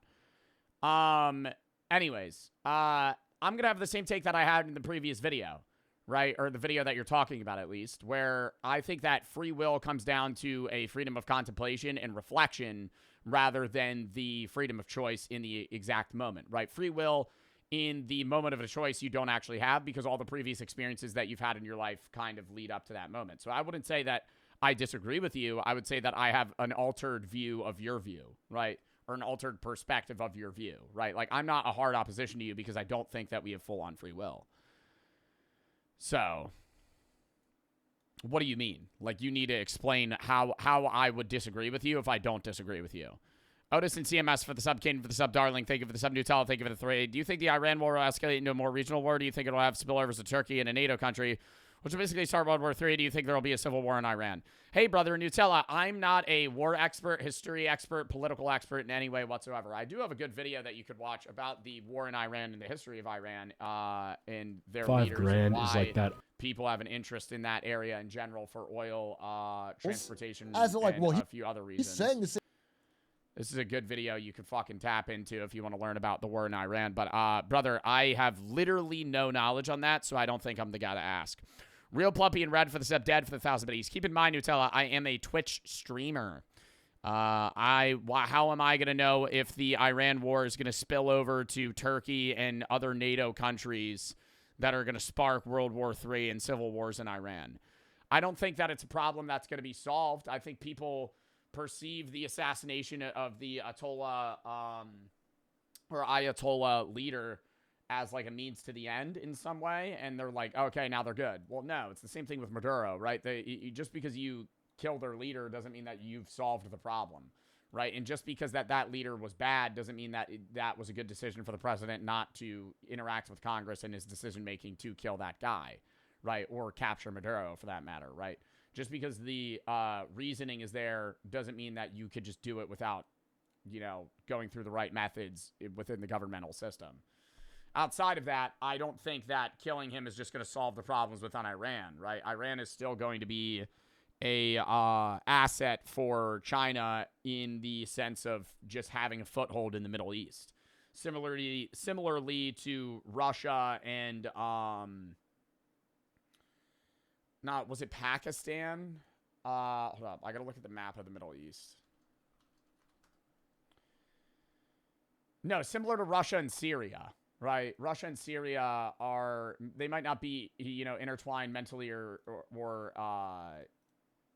morally, but there's a need to be an ally in that sense, right? Somebody always said in that video, it'll say, if the U.S. didn't have Israel to back, they would create an Israel because the U.S. needs some sort of backing in or some country to be, you know, an ally with in the Middle East for oil and monetary reasons. And this goes all the way back to the 1800s. Like, this is not a new struggle. Dad, thank you for the 1,000 biddies. Later on in the year, last year on my birthday, a friend and I tripped so bad I started seeing things as if I was 5 again. Possum, thank you for the 5. Requesting boundless wisdom. Bake around, closes an hour, finish my work. Should I pop an edible? Up to you, man. Game, thank you for the 3. Do you know the band Gorillaz? You seem to like them. New album. I'm not reacting to it right now, man. Sorry. Vorn, thank you for the sub. Quinn, thank you for the 3. DMT, Lucid Dreaming, Adam, and Fuck, thank you for the sub. Munch, thank you for the sub. Tommy for the sub. Kurt and Nan, thank you for the sub. Cat and Nano for the sub. But yeah, Nutella, I can't give you an accurate, you know, fucking take on whether or not I think there's going to be a civil war in Iran or a spark of World War III, man. I'm not the guy to fucking ask that question, and I think you know that, too. Also, can we... What was that chatter's username that sent that message? Because I have to get back to that in a minute. Also, I really need to lock in. Please don't send bets right now, chat. Tommy, thank you for the sub. What was the name of the chatter that sent that? Okay, wait, let me look it up. I want to see if they responded to what I said. But is that more awareness or overall free will? Is what more awareness or free will? Oh, is that more awareness over free will? Like the idea of contemplation. I think you have the capability to reason based on the previous life experiences that you've had. You don't control a lot of the life experiences that you had, if any of them. But you're able to change your future choices in that moment based on previous contemplation and reasoning that you've had through your other choices previously in your life, right? In a given moment, if I'm, you know, forced to choose between apple or banana, I'm going to choose one or the other without the capability of free will, right? It's going to be just in the moment, neuroconnection firing, gut choice, right? I don't have a choice to choose. But through the previous experiences and reasoning that I had, like contemplating about the other experiences that I've had in my life, I'm using the word experience a lot, you're able to change your future choices in the past, if that makes sense, right? I can't choose in the moment, but the thoughts that I have now will change the experiences that I have later. All right, I got to lock in. Next video. Tommy for the sub. The internet didn't fail. It was taken. Johnny Harris video. Let's lock it in. Power. Information is power. Which is why information has always been stuck in a tug of war between the elites and the masses. We're in one of those moments right now. For a lot of history, information... It is wild that a large amount of billionaires are trying to acquire more and more social media assets or news outlets. Like, doesn't Jeff Bezos Jeff Bezos owns the New York Times, Elon Musk owns X, obviously Mark Zuckerberg owns Facebook, Meta, Instagram, and, you know, everything under that net. Was controlled. Control the media, control the people, to a degree, yeah. By the king, the emperor, the church, who jealously guarded the few handwritten books in existence and used that information monopoly to control what people thought. Then there was this German inventor who created a device that covered little metal words in ink and pressed them onto paper. Which is why Johannes Gutenberg is one of the most important people in all of human history. And no one ever talks about him. The power of information was unlocked. Because no one used to read. It used to take forever to be able to fucking print books, so it was really expensive, and it wasn't something that you were able to acquire if you were middle or lower class. And then it made it more capable for lower income individuals to be able to read. The masses. Not just in Europe. China had been doing this. Which also did spread religion, so it was a variety of things. It spread... people were still religious prior to that, but they didn't know how to read, and they were just taught the Bible, you know, rhetorically versus, you know, being able to actually, like, read it themselves. They were just kind of spoken to. They were preached to. Press thing for a long time. Suddenly the kings and the church were losing control of the narrative, which led people to question the church's story, leading them to new discoveries and creations, an explosion of new ideas, rethinking who should... Yeah, and Copernicus waited till his deathbed to say that he thought that the, oh my God. What was it? Oh my God. What was the name of the guy that had the fucking theory that Earth was the center of the universe? It starts with a B. Or the center of our solar system. Copernicus waited till his deathbed to basically claim that the heliocentric theory was right. But what was the theory before that? No, not Plato. Who had the theory before heliocentrism? It started with a B. No, it didn't start with a B. It was Ptolemy. Ptolemy and the geocentric theory, that Earth was the center of the solar system. Yeah, they used to kill people over that. Rule them. A revolution brought on by words on a page, recorded and openly passed around. Information is indeed power. The authors of the American Revolution recognized just how vital all of this was, and right at the beginning they wrote in that the government can't control the flow of information from the press, that it was sacred. It's what had made this revolution possible. Information is power, and look at all of this power pouring out to the masses every day on cheap gray paper. But the elites didn't suddenly stop trying to control information. Here they are again, looking to control the story and influence society, and succeeding quite well. Soon, the press wasn't just a press, it was information traveling in waves through the air. First, just the sound of a voice, but then moving images appearing to millions of people live. He wanted to see his favorite television program, which starts at 7 o'clock. Information just got a lot more powerful. And with time, it was controlled by the few big corporations that could afford all the expensive infrastructure required to make this magic work. Or, in some places, controlled by a regime who manipulated what people believed, what they were allowed to know, who they were allowed to be.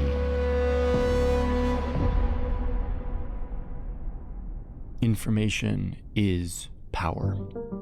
By the mid-20th century, here in America, even though information still flowed through just a few big companies, those companies took the responsibility seriously, partly because they weren't under intense pressure to chase profits, but partly because the federal government would take away their license if they didn't clearly show that they were serving the public interest with fair, balanced journalism. This wasn't just... Yeah, but now it's just fucked, dude. Now every fucking news agency is just biased in one way or another. There's more neutral news outlets than others now, but like if you're looking into Fox or CNN or like any other news outlet, they're going to have some sort of, bias against, some opposition just because they're trying to serve some sort of audience.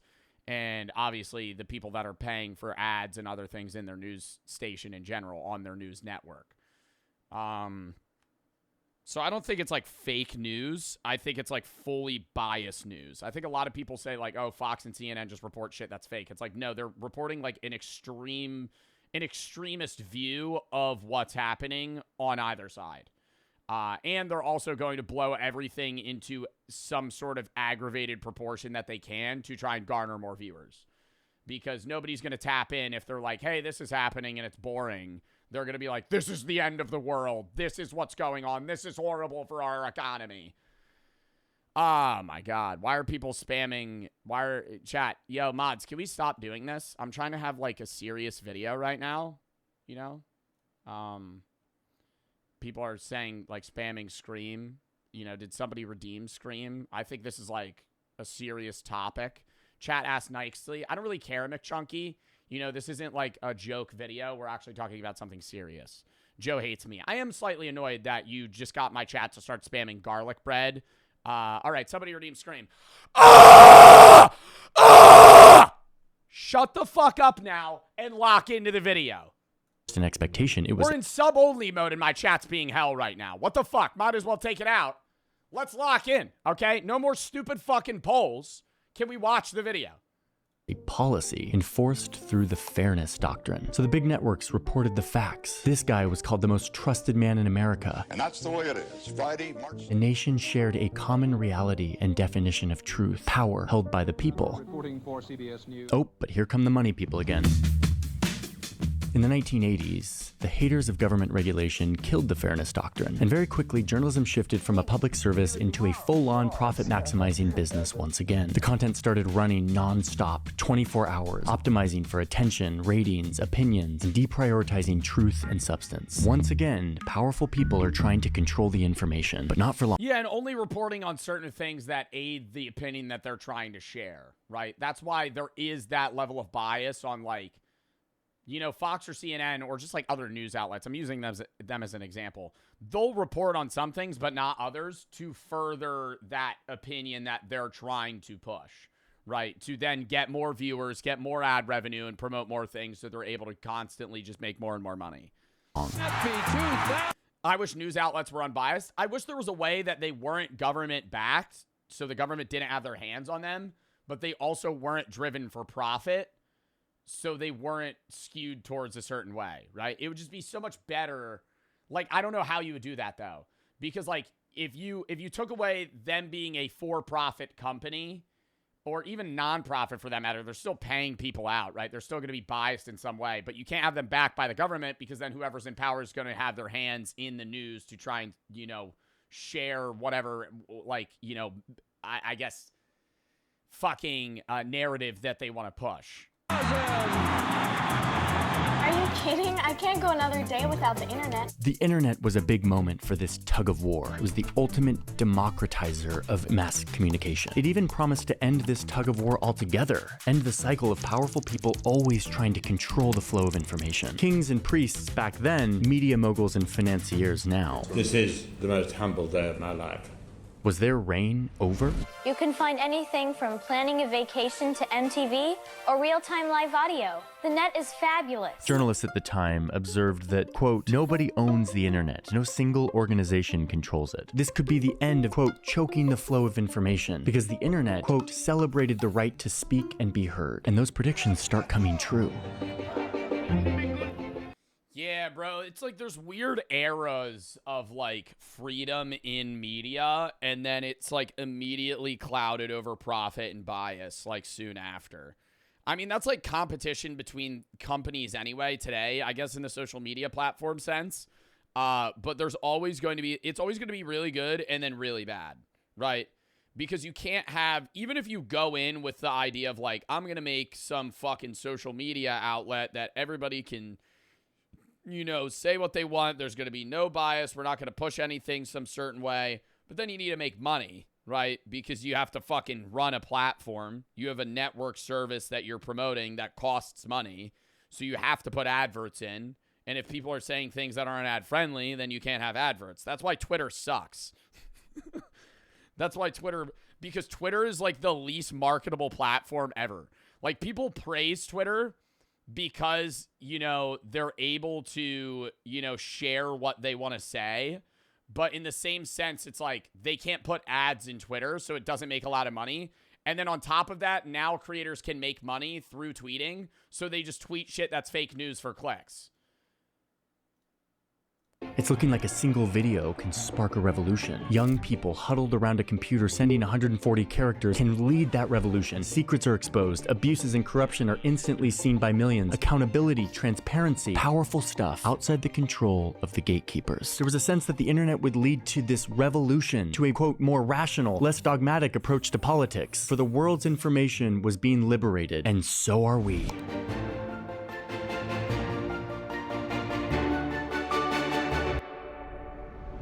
Bro, and it is so crazy that, like, side note, as all this shit's going out with, like, the Epstein files, it's like, now we're in, like, 2 wars, right? And now that's, like, the big news. It's like, bro, whenever something's happening, it's like, okay, let's get into something that's more of a thing to talk about.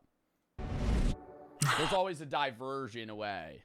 I'm not saying just with that, right? But I'm saying with, like, any big news story, there's always, like, another thing that then just overcrowds it. Quite. Something happened. Look, the internet allows you to connect with your friends really easily, and a programmer in California just invented a little piece of code that can summarize all your friends' updates on a feed, a news feed. Okay, let's use that code not just to aggregate your friends' updates, but for other interesting information of all kinds, interesting articles, interesting photos, anything from around the growing internet. And before long, the software is even guessing what I like, learning my tastes. This is cool. And perfect timing, because now Steve Jobs has just given us little computers that fit inside our pockets. I also will say people shit on CNN and Fox and shit so much, but your social media For You page will always be more biased than them. Always. Because they're going off of like a large audience pool that they're trying to, you know, fit some sort of story towards. So they have to be less biased to fit that. But W-Raid, by the way, thank you for the fucking raid. I Seek Vengeance, thank you for the fucking raid of 302. Take it out of sub only. Real Mad and Dig, thank you for the sub. Varman, Oso for the sub. X Big Dark, T-Love, Cured, Otis for the sub. Nutella, thank you for the 3. Anyways, when you have your social media For You page, right, that's always going to be more biased than CNN or Fox or, you know, ABC, NBC, whatever you're watching, because they're trying to cast a broad net towards millions of people. And obviously, you know, if you're on Fox, those millions of people are obviously more right-leaning. If you're on CNN, they're likely more left-leaning. And then if you're on ABC, NBC, you know, there's other CNBC, there's other like news networks that are more in the middle, maybe left-leaning, right-leaning in some way. But if you're on your For You page, this AI is learning what, you know, not modern use of AI. For You page has been around for a while on Facebook Reels and obviously now TikTok. It's obviously a lot better than it used to be. But you're going to be fed things that you like and people that you agree with. So it's great to find a group that you could share, you know, your own knowledge with. But it's so bad in the sense that it's now profitizing a certain type of opinion towards a certain type of person in such a more niche way that creates more and more, not just fake news, but like skewed, biased opinions about certain things, because it's only going to show you what you want to see. It's an echo chamber. Somebody said it perfectly. By the sea. It's an echo chamber. It's a monetized echo chamber. So now it's like, hey, I'm sharing these opinions, maybe not even because as a creator I agree with them, but because these opinions are what's going to actually make me money. Right? And some people will say that about like me or other people or even like other conservatives or liberal people in the platform, right? Like some people will be like, you're a liberal because it's profitable. No, right? I just have these opinions. I'm going to share my opinion. Some people like the takes I have. Some people don't. But I'm more talking about like the faceless creators, the news creators on Twitter, the news creators on fucking TikTok that are sharing opinions and like, you know, edits without ever showing who they are. Right? Because they're just kind of spamming this. I wouldn't be surprised if there are individuals that have accounts, 2 separate accounts, that share exact opposite narratives towards the exact opposite audiences. They fuel the fire on both ends and profit from both. By the internet that is now flowing through the air we breathe. We have access anywhere we go. And that little computer brain running this newsfeed continues to ensure that I will be getting everything I want, or at least everything I can't stop looking at. It starts to show me Video's a little loud, my bad.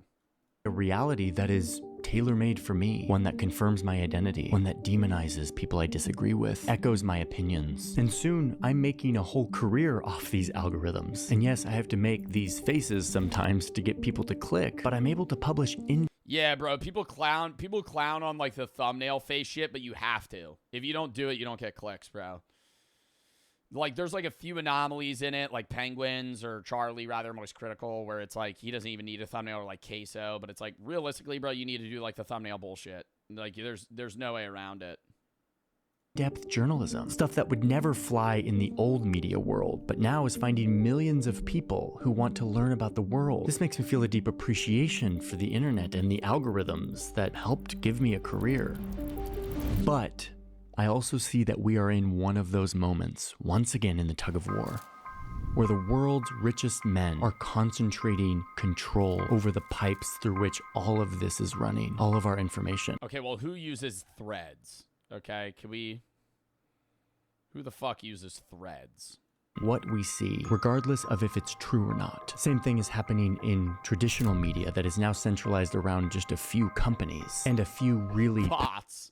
Chat, you say me, but like, bro, like so little people use Threads. Powerful men, and it's only centralizing more. This guy, Larry Ellison, and his family, in addition to spending loads of money on supporting the politicians they like, they are also on a buying spree of media outlets. Everything from movies to TV to news channels. Like Ellison literally now has a huge controlling stake of CBS. Remember? The most trusted man in America? He's trying to buy CNN, HBO, Warner Brothers, Discovery Channel, and he's trying to buy a bunch of other huge media outlets right now, including this big new investment in the US operations of TikTok. We just need Gabe Newell to own everything. I would just, you know, if billionaires are gonna run the world, can we just get Gabe Newell to own every media outlet? Because I think he would run it. Dude, actually, I'm so serious. I think if Gabe Newell owned like CNN, NBC, fucking Fox, I feel like there'd be no problem. Like, I think he's like the only guy that I'd be like, oh, you know, that's not that bad. Gabe Newell owns every social media platform. Internet promised to democratize information in a new way. And Who's Gabe Newell? Owner of Valve, Steam. Did that. But once again, we see that we're back in the cycle, that our information flow is being centralized around a few rich people, threatening that promise like never before. Okay, but listen, I actually have hope.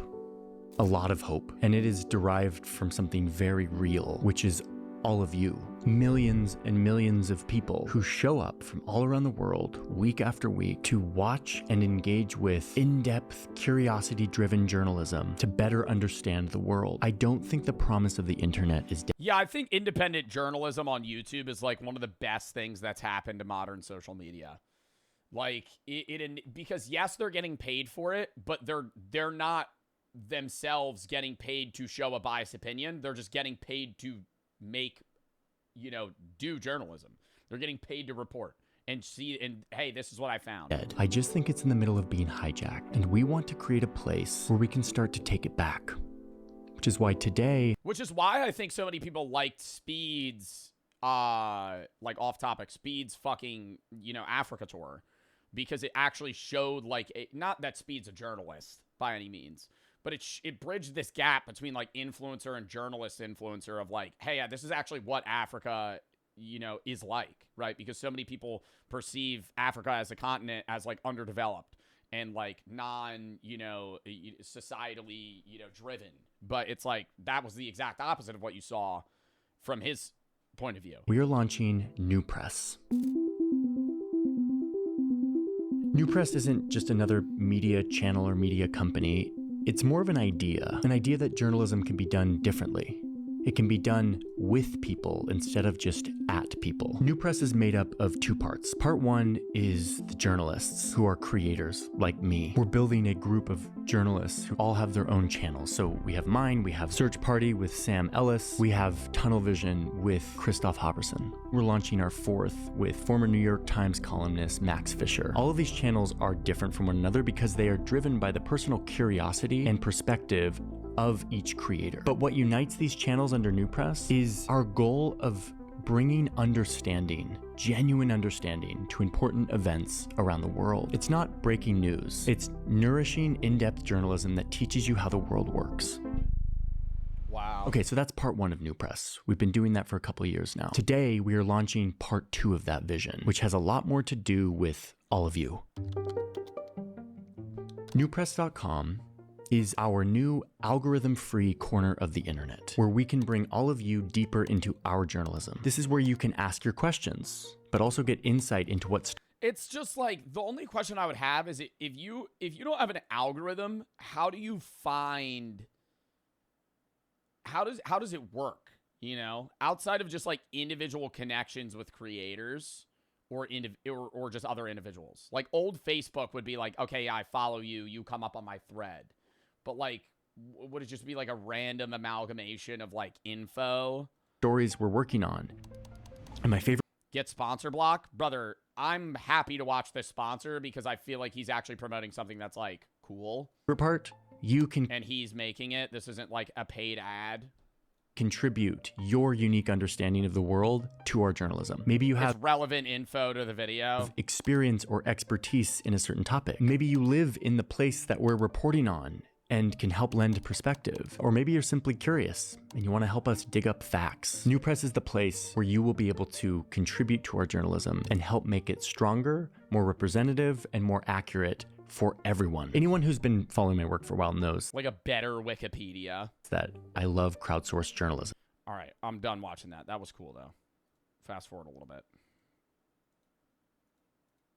This platform is, how much do we charge for it? And the answer after a lot of deliberation is nothing. We want this to be free. We want the... What?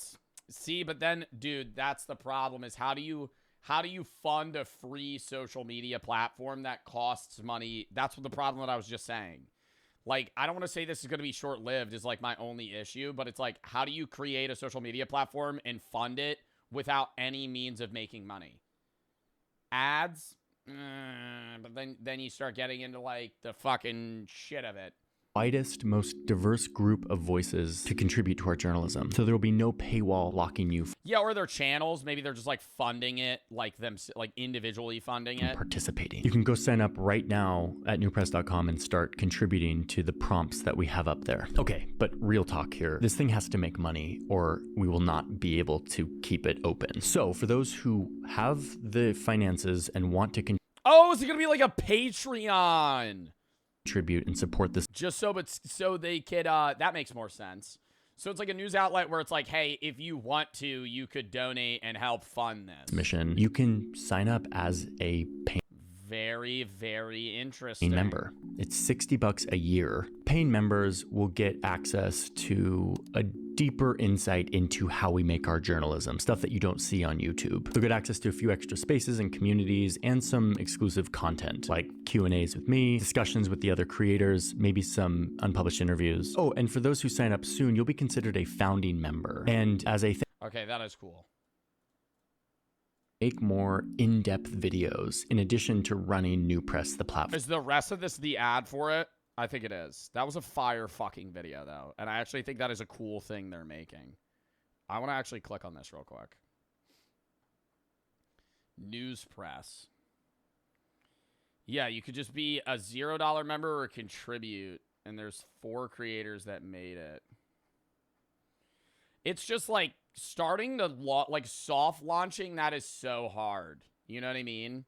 Like you can't have a platform like that take over when the competing platforms are so like stimulating, you know? Like that's the shit, dude. One of the coolest things that I saw the other day was like so true, but it's like I don't know if it's ever going to happen because it's so dystopian. Somebody said bring back boring politics. And I was like, that is so fucking facts. Like, bring back the boring debates. Bring back the shit that's, like, overly respectful. Why?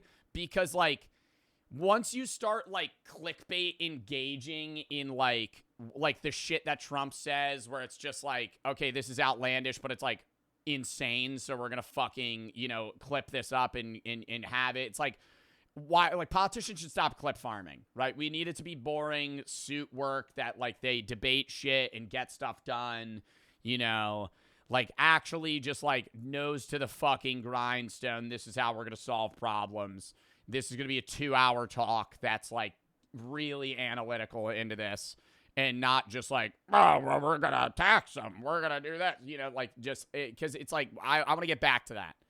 Right. And then on top of that, too, it's the same thing with like news outlets. Like, this is a great idea, but it's like I think it'll gain traction within his audience and their audiences. But like long term, you're never going to have a news outlet be something that's, you know, unbiased and large because like TikTok, Twitter, Instagram, Facebook, they're so much more addictive. Right. Even if they're less valuable and less informative, it doesn't matter because you're a human and you're an animal that's going to fall for the fucking stimulating shit, you know? So it's like, this is a great thing to have on the side, but I don't think it'll ever be something that's going to like take over. But I don't think that's their goal either. That was a good video though. I did like that. Stealth and Jack for the sub 55 to 3. Good idea in theory. I just don't think he has enough launch power and practice to get that many people on board. Yeah. Jay and Liquid for the sub. X, thank you for the 1,000 buddies. You're basically hoping you have a great day tomorrow. I'm worried about my brother because he moved from Florida. He's extremely depressed. Once I saw him use heroin, and I guess trying to overdose. And if if he goes, I go too. You're saying if your brother dies, you're gonna kill yourself, man? Well, number one, please get the help you need. Suicide's never the answer, and I wish your brother the best, man. I'm sorry that your brother's going through that, but I don't know what the fuck you're trying to imply. Can you do a stream where you first give yourself 2 hours and give us 4 different camera where you can you do a stream where you fist yourself for 2 hours and give us 4 different camera angles? No, I think I'm okay. Random Blackout for the sub. Mark, thank you for the tier 3. And Stealth, thank you for the sub. All right, anyways. Let's get into the last video of the day, chat. Bit of a shorter stream today. Bridge Kids Player Hater. It's a bit of a cartoon. A series, but kind of individually, unconnected stories. Today reacts, obviously. Tomorrow I'm going to be live at, probably 3:30 EST. We're going to run Resident Evil until like 8. And then we're going to rip, like a Yap session with a DAP. Tuesday I'm not live. Wednesday we probably finish Resident Evil random games. Thursday React Day. Friday not live. Saturday is going to be random games. Sunday is going to be Reacts and a Rainbow Tournament. And then next Monday probably going to be random games. If not, finish Resident Evil if we somehow don't finish it on Wednesday. F-Cancer Charity Stream the 20th. And then I'll explain the shit with the beard and the charity with that in like 2 days. Anyways. Bad thing of the 3. Friends with the animator made the Jibbar animated video. He said he wanted to say that he loved that you reacted to it and is very grateful. It took him 2 months to make it. Well, tell him thank you that he made that because that's fucking sick. And I love the video. All right. Chat, lock in. Free thank you for the 5. All due respect, just wondering, Scotty K, fitness on Instagram, you follow him, but allegations currently came out. He's talked to women, sexually harassed them. I'm following up to see if you're wondering if you caught up with what caught up with him from his past. No, I have not been in tune with that. I met him at TwitchCon, but I haven't really spoken to him much. Can you turn up your mic volume? I can nearly hear you. Adam, thank you for the 1,000 biddies. Chat, my mic volume is not low. Anyways, back to what you were saying. I will look into that after stream, but I have not heard about that, no. Anyways, lock in, chat. Is my mic volume bad? Who is a fitness influencer? I'll look into it though. But I have not heard about that, no. But I'm not gonna look into it right now. We gotta do this. I'm sorry. But thank you for letting me know. Adam, thank you for the 1,000 biddies. Can you turn up your mic and your volume? Yeah, I already read that. It's got to be rage baiting, bro. My mic volume's not quiet. My mic is pinging into the high yellow, low red right now in the way that I'm speaking. Like certain points, like if I speak quieter like this, it might be a little bit quieter. But like normally I talk around this volume the entire time I stream, so there's no point. Thanks for replying. Big thank you for the 1,200 biddies. Let me see if Free Soup said anything else. That was your only chat. Oh, you followed 5 minutes ago. Well, I'll look into it after stream, Free. Or Frey. Frey Soup. All right. Bridge Kids, Player Hater. Lock in. Oh, that one's cool. It's got, like, gore. Oh, wow, yeah. I used to play this game all the time. Oh, you played this already? I mean, why? Well, I mean... Didn't you turn your mic down during the peak stream? No, I actually turned it up and then back down. Oh, my God. My mic is not quiet. What the fuck are we talking about? Holy shit. Let me know if Frey said anything else, but thank you for letting me know, Frey, genuinely. Spidey, thank you for the 3. If you have it. Lock in. End poll. Stop making stupid polls. Stop making stupid polls. Next mod that makes us... I literally asked you, bro, please. Whoever just made that poll, please, bro. I literally, on the other serious video, I literally was like, please stop making stupid polls. Why are we continuing to make stupid polls? L. Libby, I guarantee you it was Chunky. I guarantee you it was Chunky. I'm 100% sure it was McChunky. Like, if I had to put my life on who fucking, bro, sob, I know your dumb ass made it. It wasn't me, LMAO. It was 100% you. It was 100% you.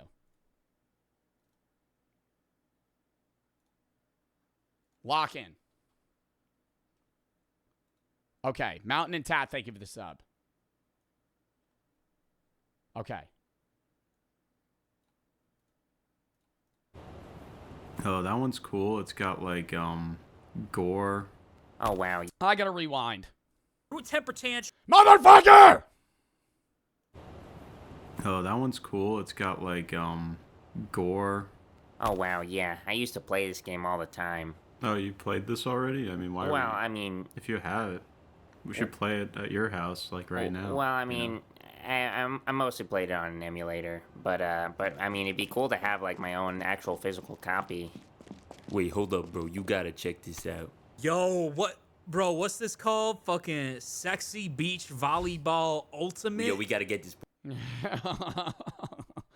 Sexy Beach Volleyball Ultimate? Dude, what's wild is there are actually games like that.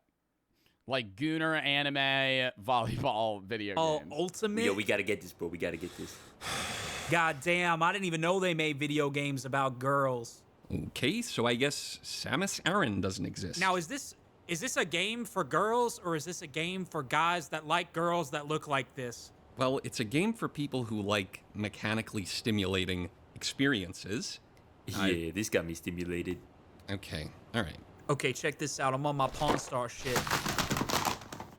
Yeah. It's all good. I think it was just allegations. He made another account now that's called Just for Fanatics, so you don't need to think I'm avoiding a ban. Oh, I had another account. So you don't think I'm avoiding ban yet. It came out that he was a peace officer out of college. I didn't think he was sexual, talking about doing things with women on the campus. He got filed but never convicted, but he did a name change, I think, to cover it up. Oh my God. Great. Don't have enough copies of this. So how about we trade in all these copies of 2K? You give us this game right here. All the copies of 2K. Yo, out of any video game value, chat, trading in a old FIFA, NBA 2K, NHL, Madden game is the worst, right? Not only if you trade any game in after buying it in GameStop, are they going to give you fucking a $1 credit and a fucking, piss napkin?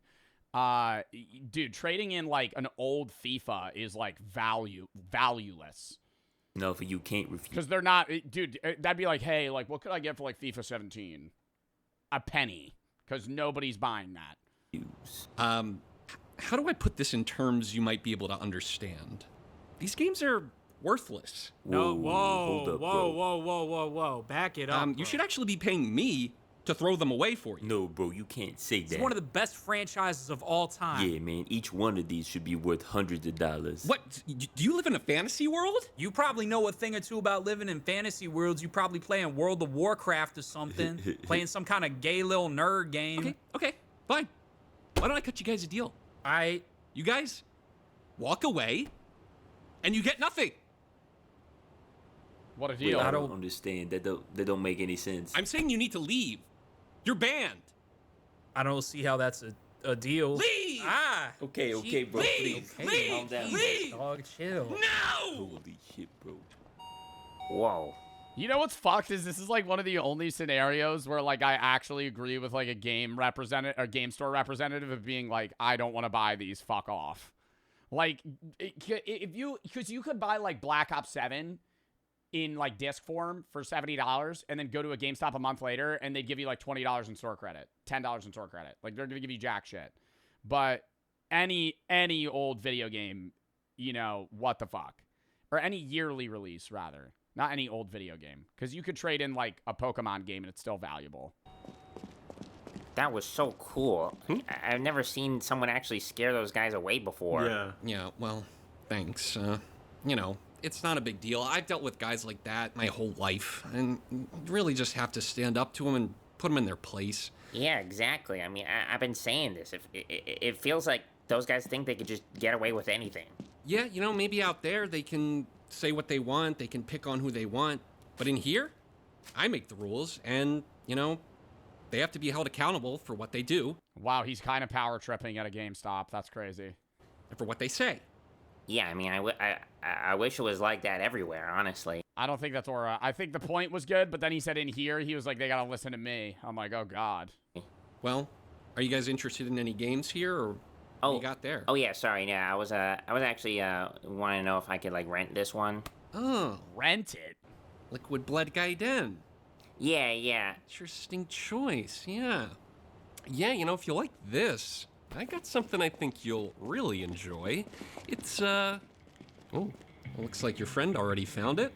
This game's kind of boring. It's just like typing. Whoa, what is this? This is Liquid Blood Type X. It's a typing-based spin-off. It's more of a thinking man's... Bro, you remember when I played some game like that? Bloody Typers. That game was trash. I played Bloody Typers, bro. In premise, it sounded good. It was so boring. And I felt so bad because Sneeg loved it, and I fucking hated it. We were literally wandering around, bro. You would have to like type, reload, shoot, fucking. You would have to spam. Oh god, it was so bad, and it wasn't scary at all. Version of the original arcade classic. Whoa, this is so cool. I made bloody typers, Joe. I'm sorry. I think it has an audience. It was not a game for me. Well, how have I never heard of this? It was Japan only, of course. I had it imported. Oh, that's so cool. Yeah, you're looking at the only one in North America. So. No, I died. Yeah, that'll be happening a lot. Get used to that. Wait, who's DVN? He's got the whole scoreboard. Oh, I do? Yeah, well, that would be me, Devin. Wait, hold on. If this is the only one in America, then that means that you have the highest score in the whole country. That's like a record? Try the continent. Man, that guy's such a fuckwad, bro. Yo, that guy's a fucking loser. I'm on these guys' side now. I was originally with him for them trying to trade in fucking old 2K games. Now this guy's a fucking chud. I have the highest score in all of North America. Who gives a fuck? Real man. Who the fuck does he think he is? Like, what a fucking dickhead, man. And we're banned? Like, what does that even mean? Like, what if I show up when, like, he's not there? Was this shit gonna go in my permanent record? Am I gonna get in trouble? Ain't this a free country, man? Wait, bro, look. Joey's here to help us, man. Joey, man. Yo, bro. Hey, what's up, fellas? Bro, this guy fucking kicked us out the store, man. and I'm thinking it's fucking clobbering time, man. Let me just deal with this real quick. I'll be right back. Shit, I mean, all right.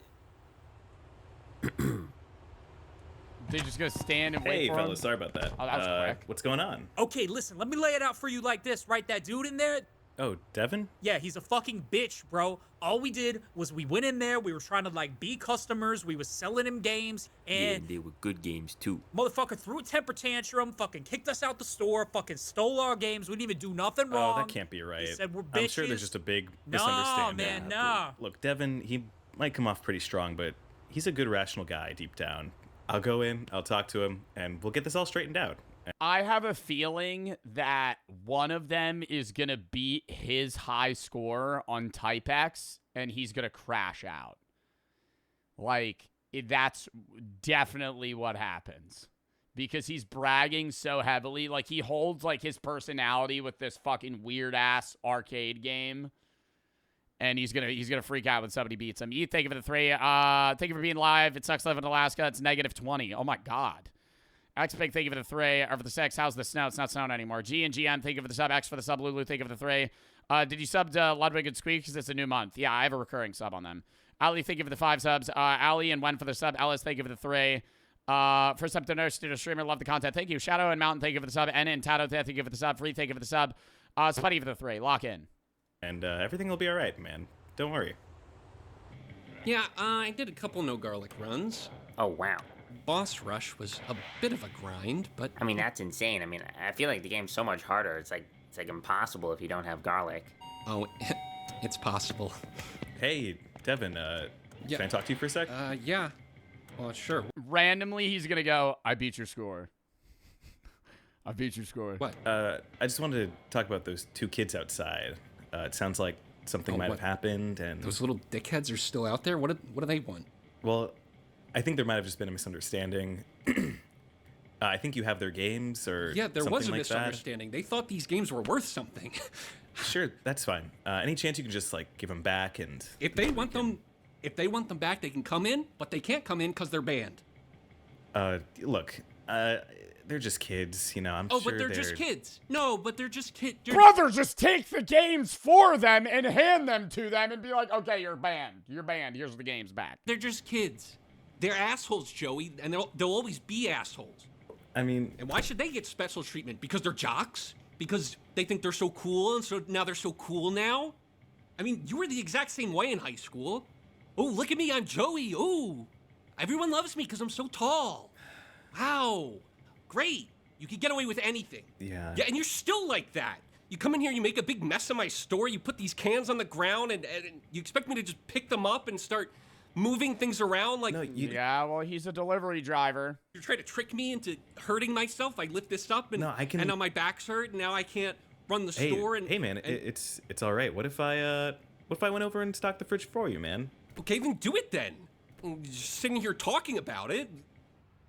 Oh, hell yeah, Wow. bro. Here comes the violence, man. He's gonna, look at him. He's gonna pop his head like a melon, I bet. Fucking gargantuan muscles gonna pick up that case and fucking smash that little bug, man. What? Bro, what the fuck? What's he doing? Bro, he got him stocking the shelves, bro. Oh, hell no, bro. This guy's a serial killer, man. He's got fucking mind control powers. How the fuck he convinced Joey to do that? Yo, we gotta stop him, bro. We can't just sit out here. Why are you stocking the shelves, bro? That ain't your job. You were supposed to beat him up, bro. What are you doing in the store? You're banned. Do you remember that? Do you remember 2 seconds ago when I banned you? Give me my fucking games, bitch. Shut the fuck up! Fuck. You Guys, can't it's fucking all right. ban me from Get out shit. of the store! Everyone just take a You sec. might own a fucking store, but you're not my fucking Joey, get your parents, asshole bro. Bro, he's not preventing them from just walking up and grabbing the games. Friends out of here! All right, we're going. We're stepping outside. Let me We're off my leaving. Come on, fucking go. leash. We ain't going Yep, nowhere. both of you. We're heading Don't out. fucking stock his shelves, bro. Freaking idiot!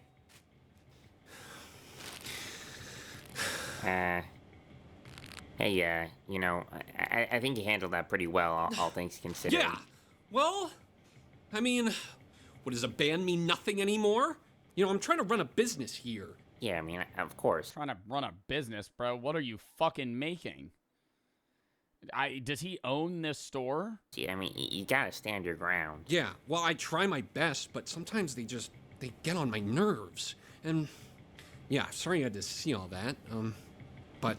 Hey, I think I like won the game. On Blood Type X? I don't know, Wait, really? I won, my name's on like the top of the screen. I got like the biggest number. Wait, no, Wait, let me there's see. No way. Wait. Oh my God, you're right. He got 800K. You got the top score. That's like a How did you, It's kind of a boring. record. I don't think that's a possible score. How did you do this? It was only like they give you like 100,000 points per vampire. So Yeah, but it's really hard to kill the vampires. I mean, I could probably get an even higher score because you know that's I'm getting not possible. I actually feel like I'm learning how to type. We should call it Guinness Book of World Records or something. This is awesome. Don't call anybody. No, I don't think this is a legitimate score. You probably did some kind of weird cheat. What? No, he would never cheat. Okay, yeah, I'm just gonna reset the machine. We'll start fresh. And you guys cannot play this game anymore. Wait, but I mean, this is my machine. It really doesn't make sense that you guys have any scores on it. No. What are you doing? You're erasing history. Oh, so now you're bossing me around. Now you're telling me what to do? No. Do you think he erases it every time and other people have beaten his score? No, So everyone who comes in here today is just gonna try to kill me? No, Get off of me, you little freak! You know, I thought you were cool, but now you're just being a huge baby. Like what? So just because you own the machine, you Shut suddenly up. now get to decide? You're like, fucking annoying. Shut up! All right, take a deep breath. We're cool. Let's be cool. Fucking kill this man, bro. Hey, whoa. All right, settle down, man. All right, I'm everything's fucking all right. settled. You're safe. I'm We're fucking cool. safe. I'm settled as fuck. Yeah, are you calm? Are you good? Yeah, I'm calm as fuck. All right, yeah, are you sure? Yeah, I'm actually calm now. I'm good. Yeah, things got pretty heated in there. Yeah, man, because you can't be letting this fucking nerd talk to you like this, man. Like, look. I know Devin's a little rough around the edges, but we gotta put ourselves in his shoes, all right? He didn't grow up with, you know, the privileges you or I had. And, What kind of fucking privilege? Privileges? This guy's in a wheelchair. You talking about, bro? I'm a fucking street dog. I'm a fucking feral I mean, cat. you know, he didn't have many friends. He kind of had a hard time with the ladies, and Shit. I don't know. I can see how there might be a lot of pent up rage in that position. Yeah, but regardless, it don't matter who he is, bro. You just can't let people talk down to you like that. You gotta remember to stand up for yourself, you know. You know what? You're right, man. I got my own boundaries, and Yeah. quite Oh frankly, my God, is he gonna go beat up this he's guy? crossed them today. Yeah. And And Joey, no homo, but you are a gem. It's true. Oh, I mean, I appreciate that. Yeah, you know, maybe I should just go in and let him know that he's crossed the line, and you know, maybe he should apologize to me. Hey, Devin, we need to have a conversation. Oh. You're gonna knock it over. Hey, it looks like you're struggling there. Here, let me just help you out real quick. Wait, hold on. Oh shit! What the fuck? Oh my God! No! Devin, no! Oh my God! Joey, what the fuck? Devin, no, it was a total accident, man. You okay? Oh, shit. Oh, fuck. Hey, yo, got his ass. No, guys, stop. This is serious. I'm so proud of you, bro. I knew you could do it. No, guys, it was a total I fucking accident. saw you. You fucking launched that shit on him, homie. That was purposeful. That was intent, bro. I didn't know. Yeah, I mean, honestly, it serves him right. Oh, fuck. I mean, really, you know, more people should face this kind of consequence for cheating and lying just to impress other people. Oh, God. Yeah, bro, yeah. Who ain't worth shit now, homie? Yeah. Everyone's banned! It was 1, 2. Everyone's banned, bro. Your leg is detached from your body. We got bigger problems. Oh my god. Vin for the sub. Aziz, thank you for the thray. 16 any gym advice of 5'3", 51 kgs. You just got to learn form first, man, and then you just kind of, you know, pick up a routine after that. Furious Tammy and I take off for the sub. You thank you for the thray. 45 for the 5, or for the 3. Work on a presentation AP English as to why you're the best streamer. Thank you.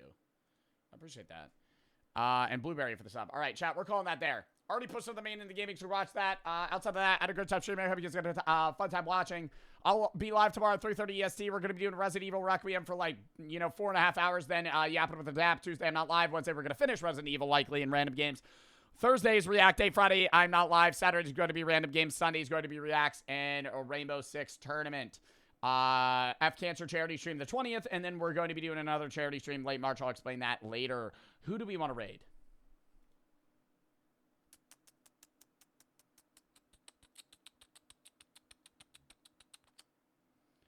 I don't know. Squeaks is playing Minecraft. Yeah, it is my monthly sub for him. We'll raid Squeaks. Why not? All right. W stream chat. Appreciate y'all. Hope you had fun, and I'll catch y'all later. We're going to raid in 5, 4, 3, 2, 1. See you guys tomorrow. Peace.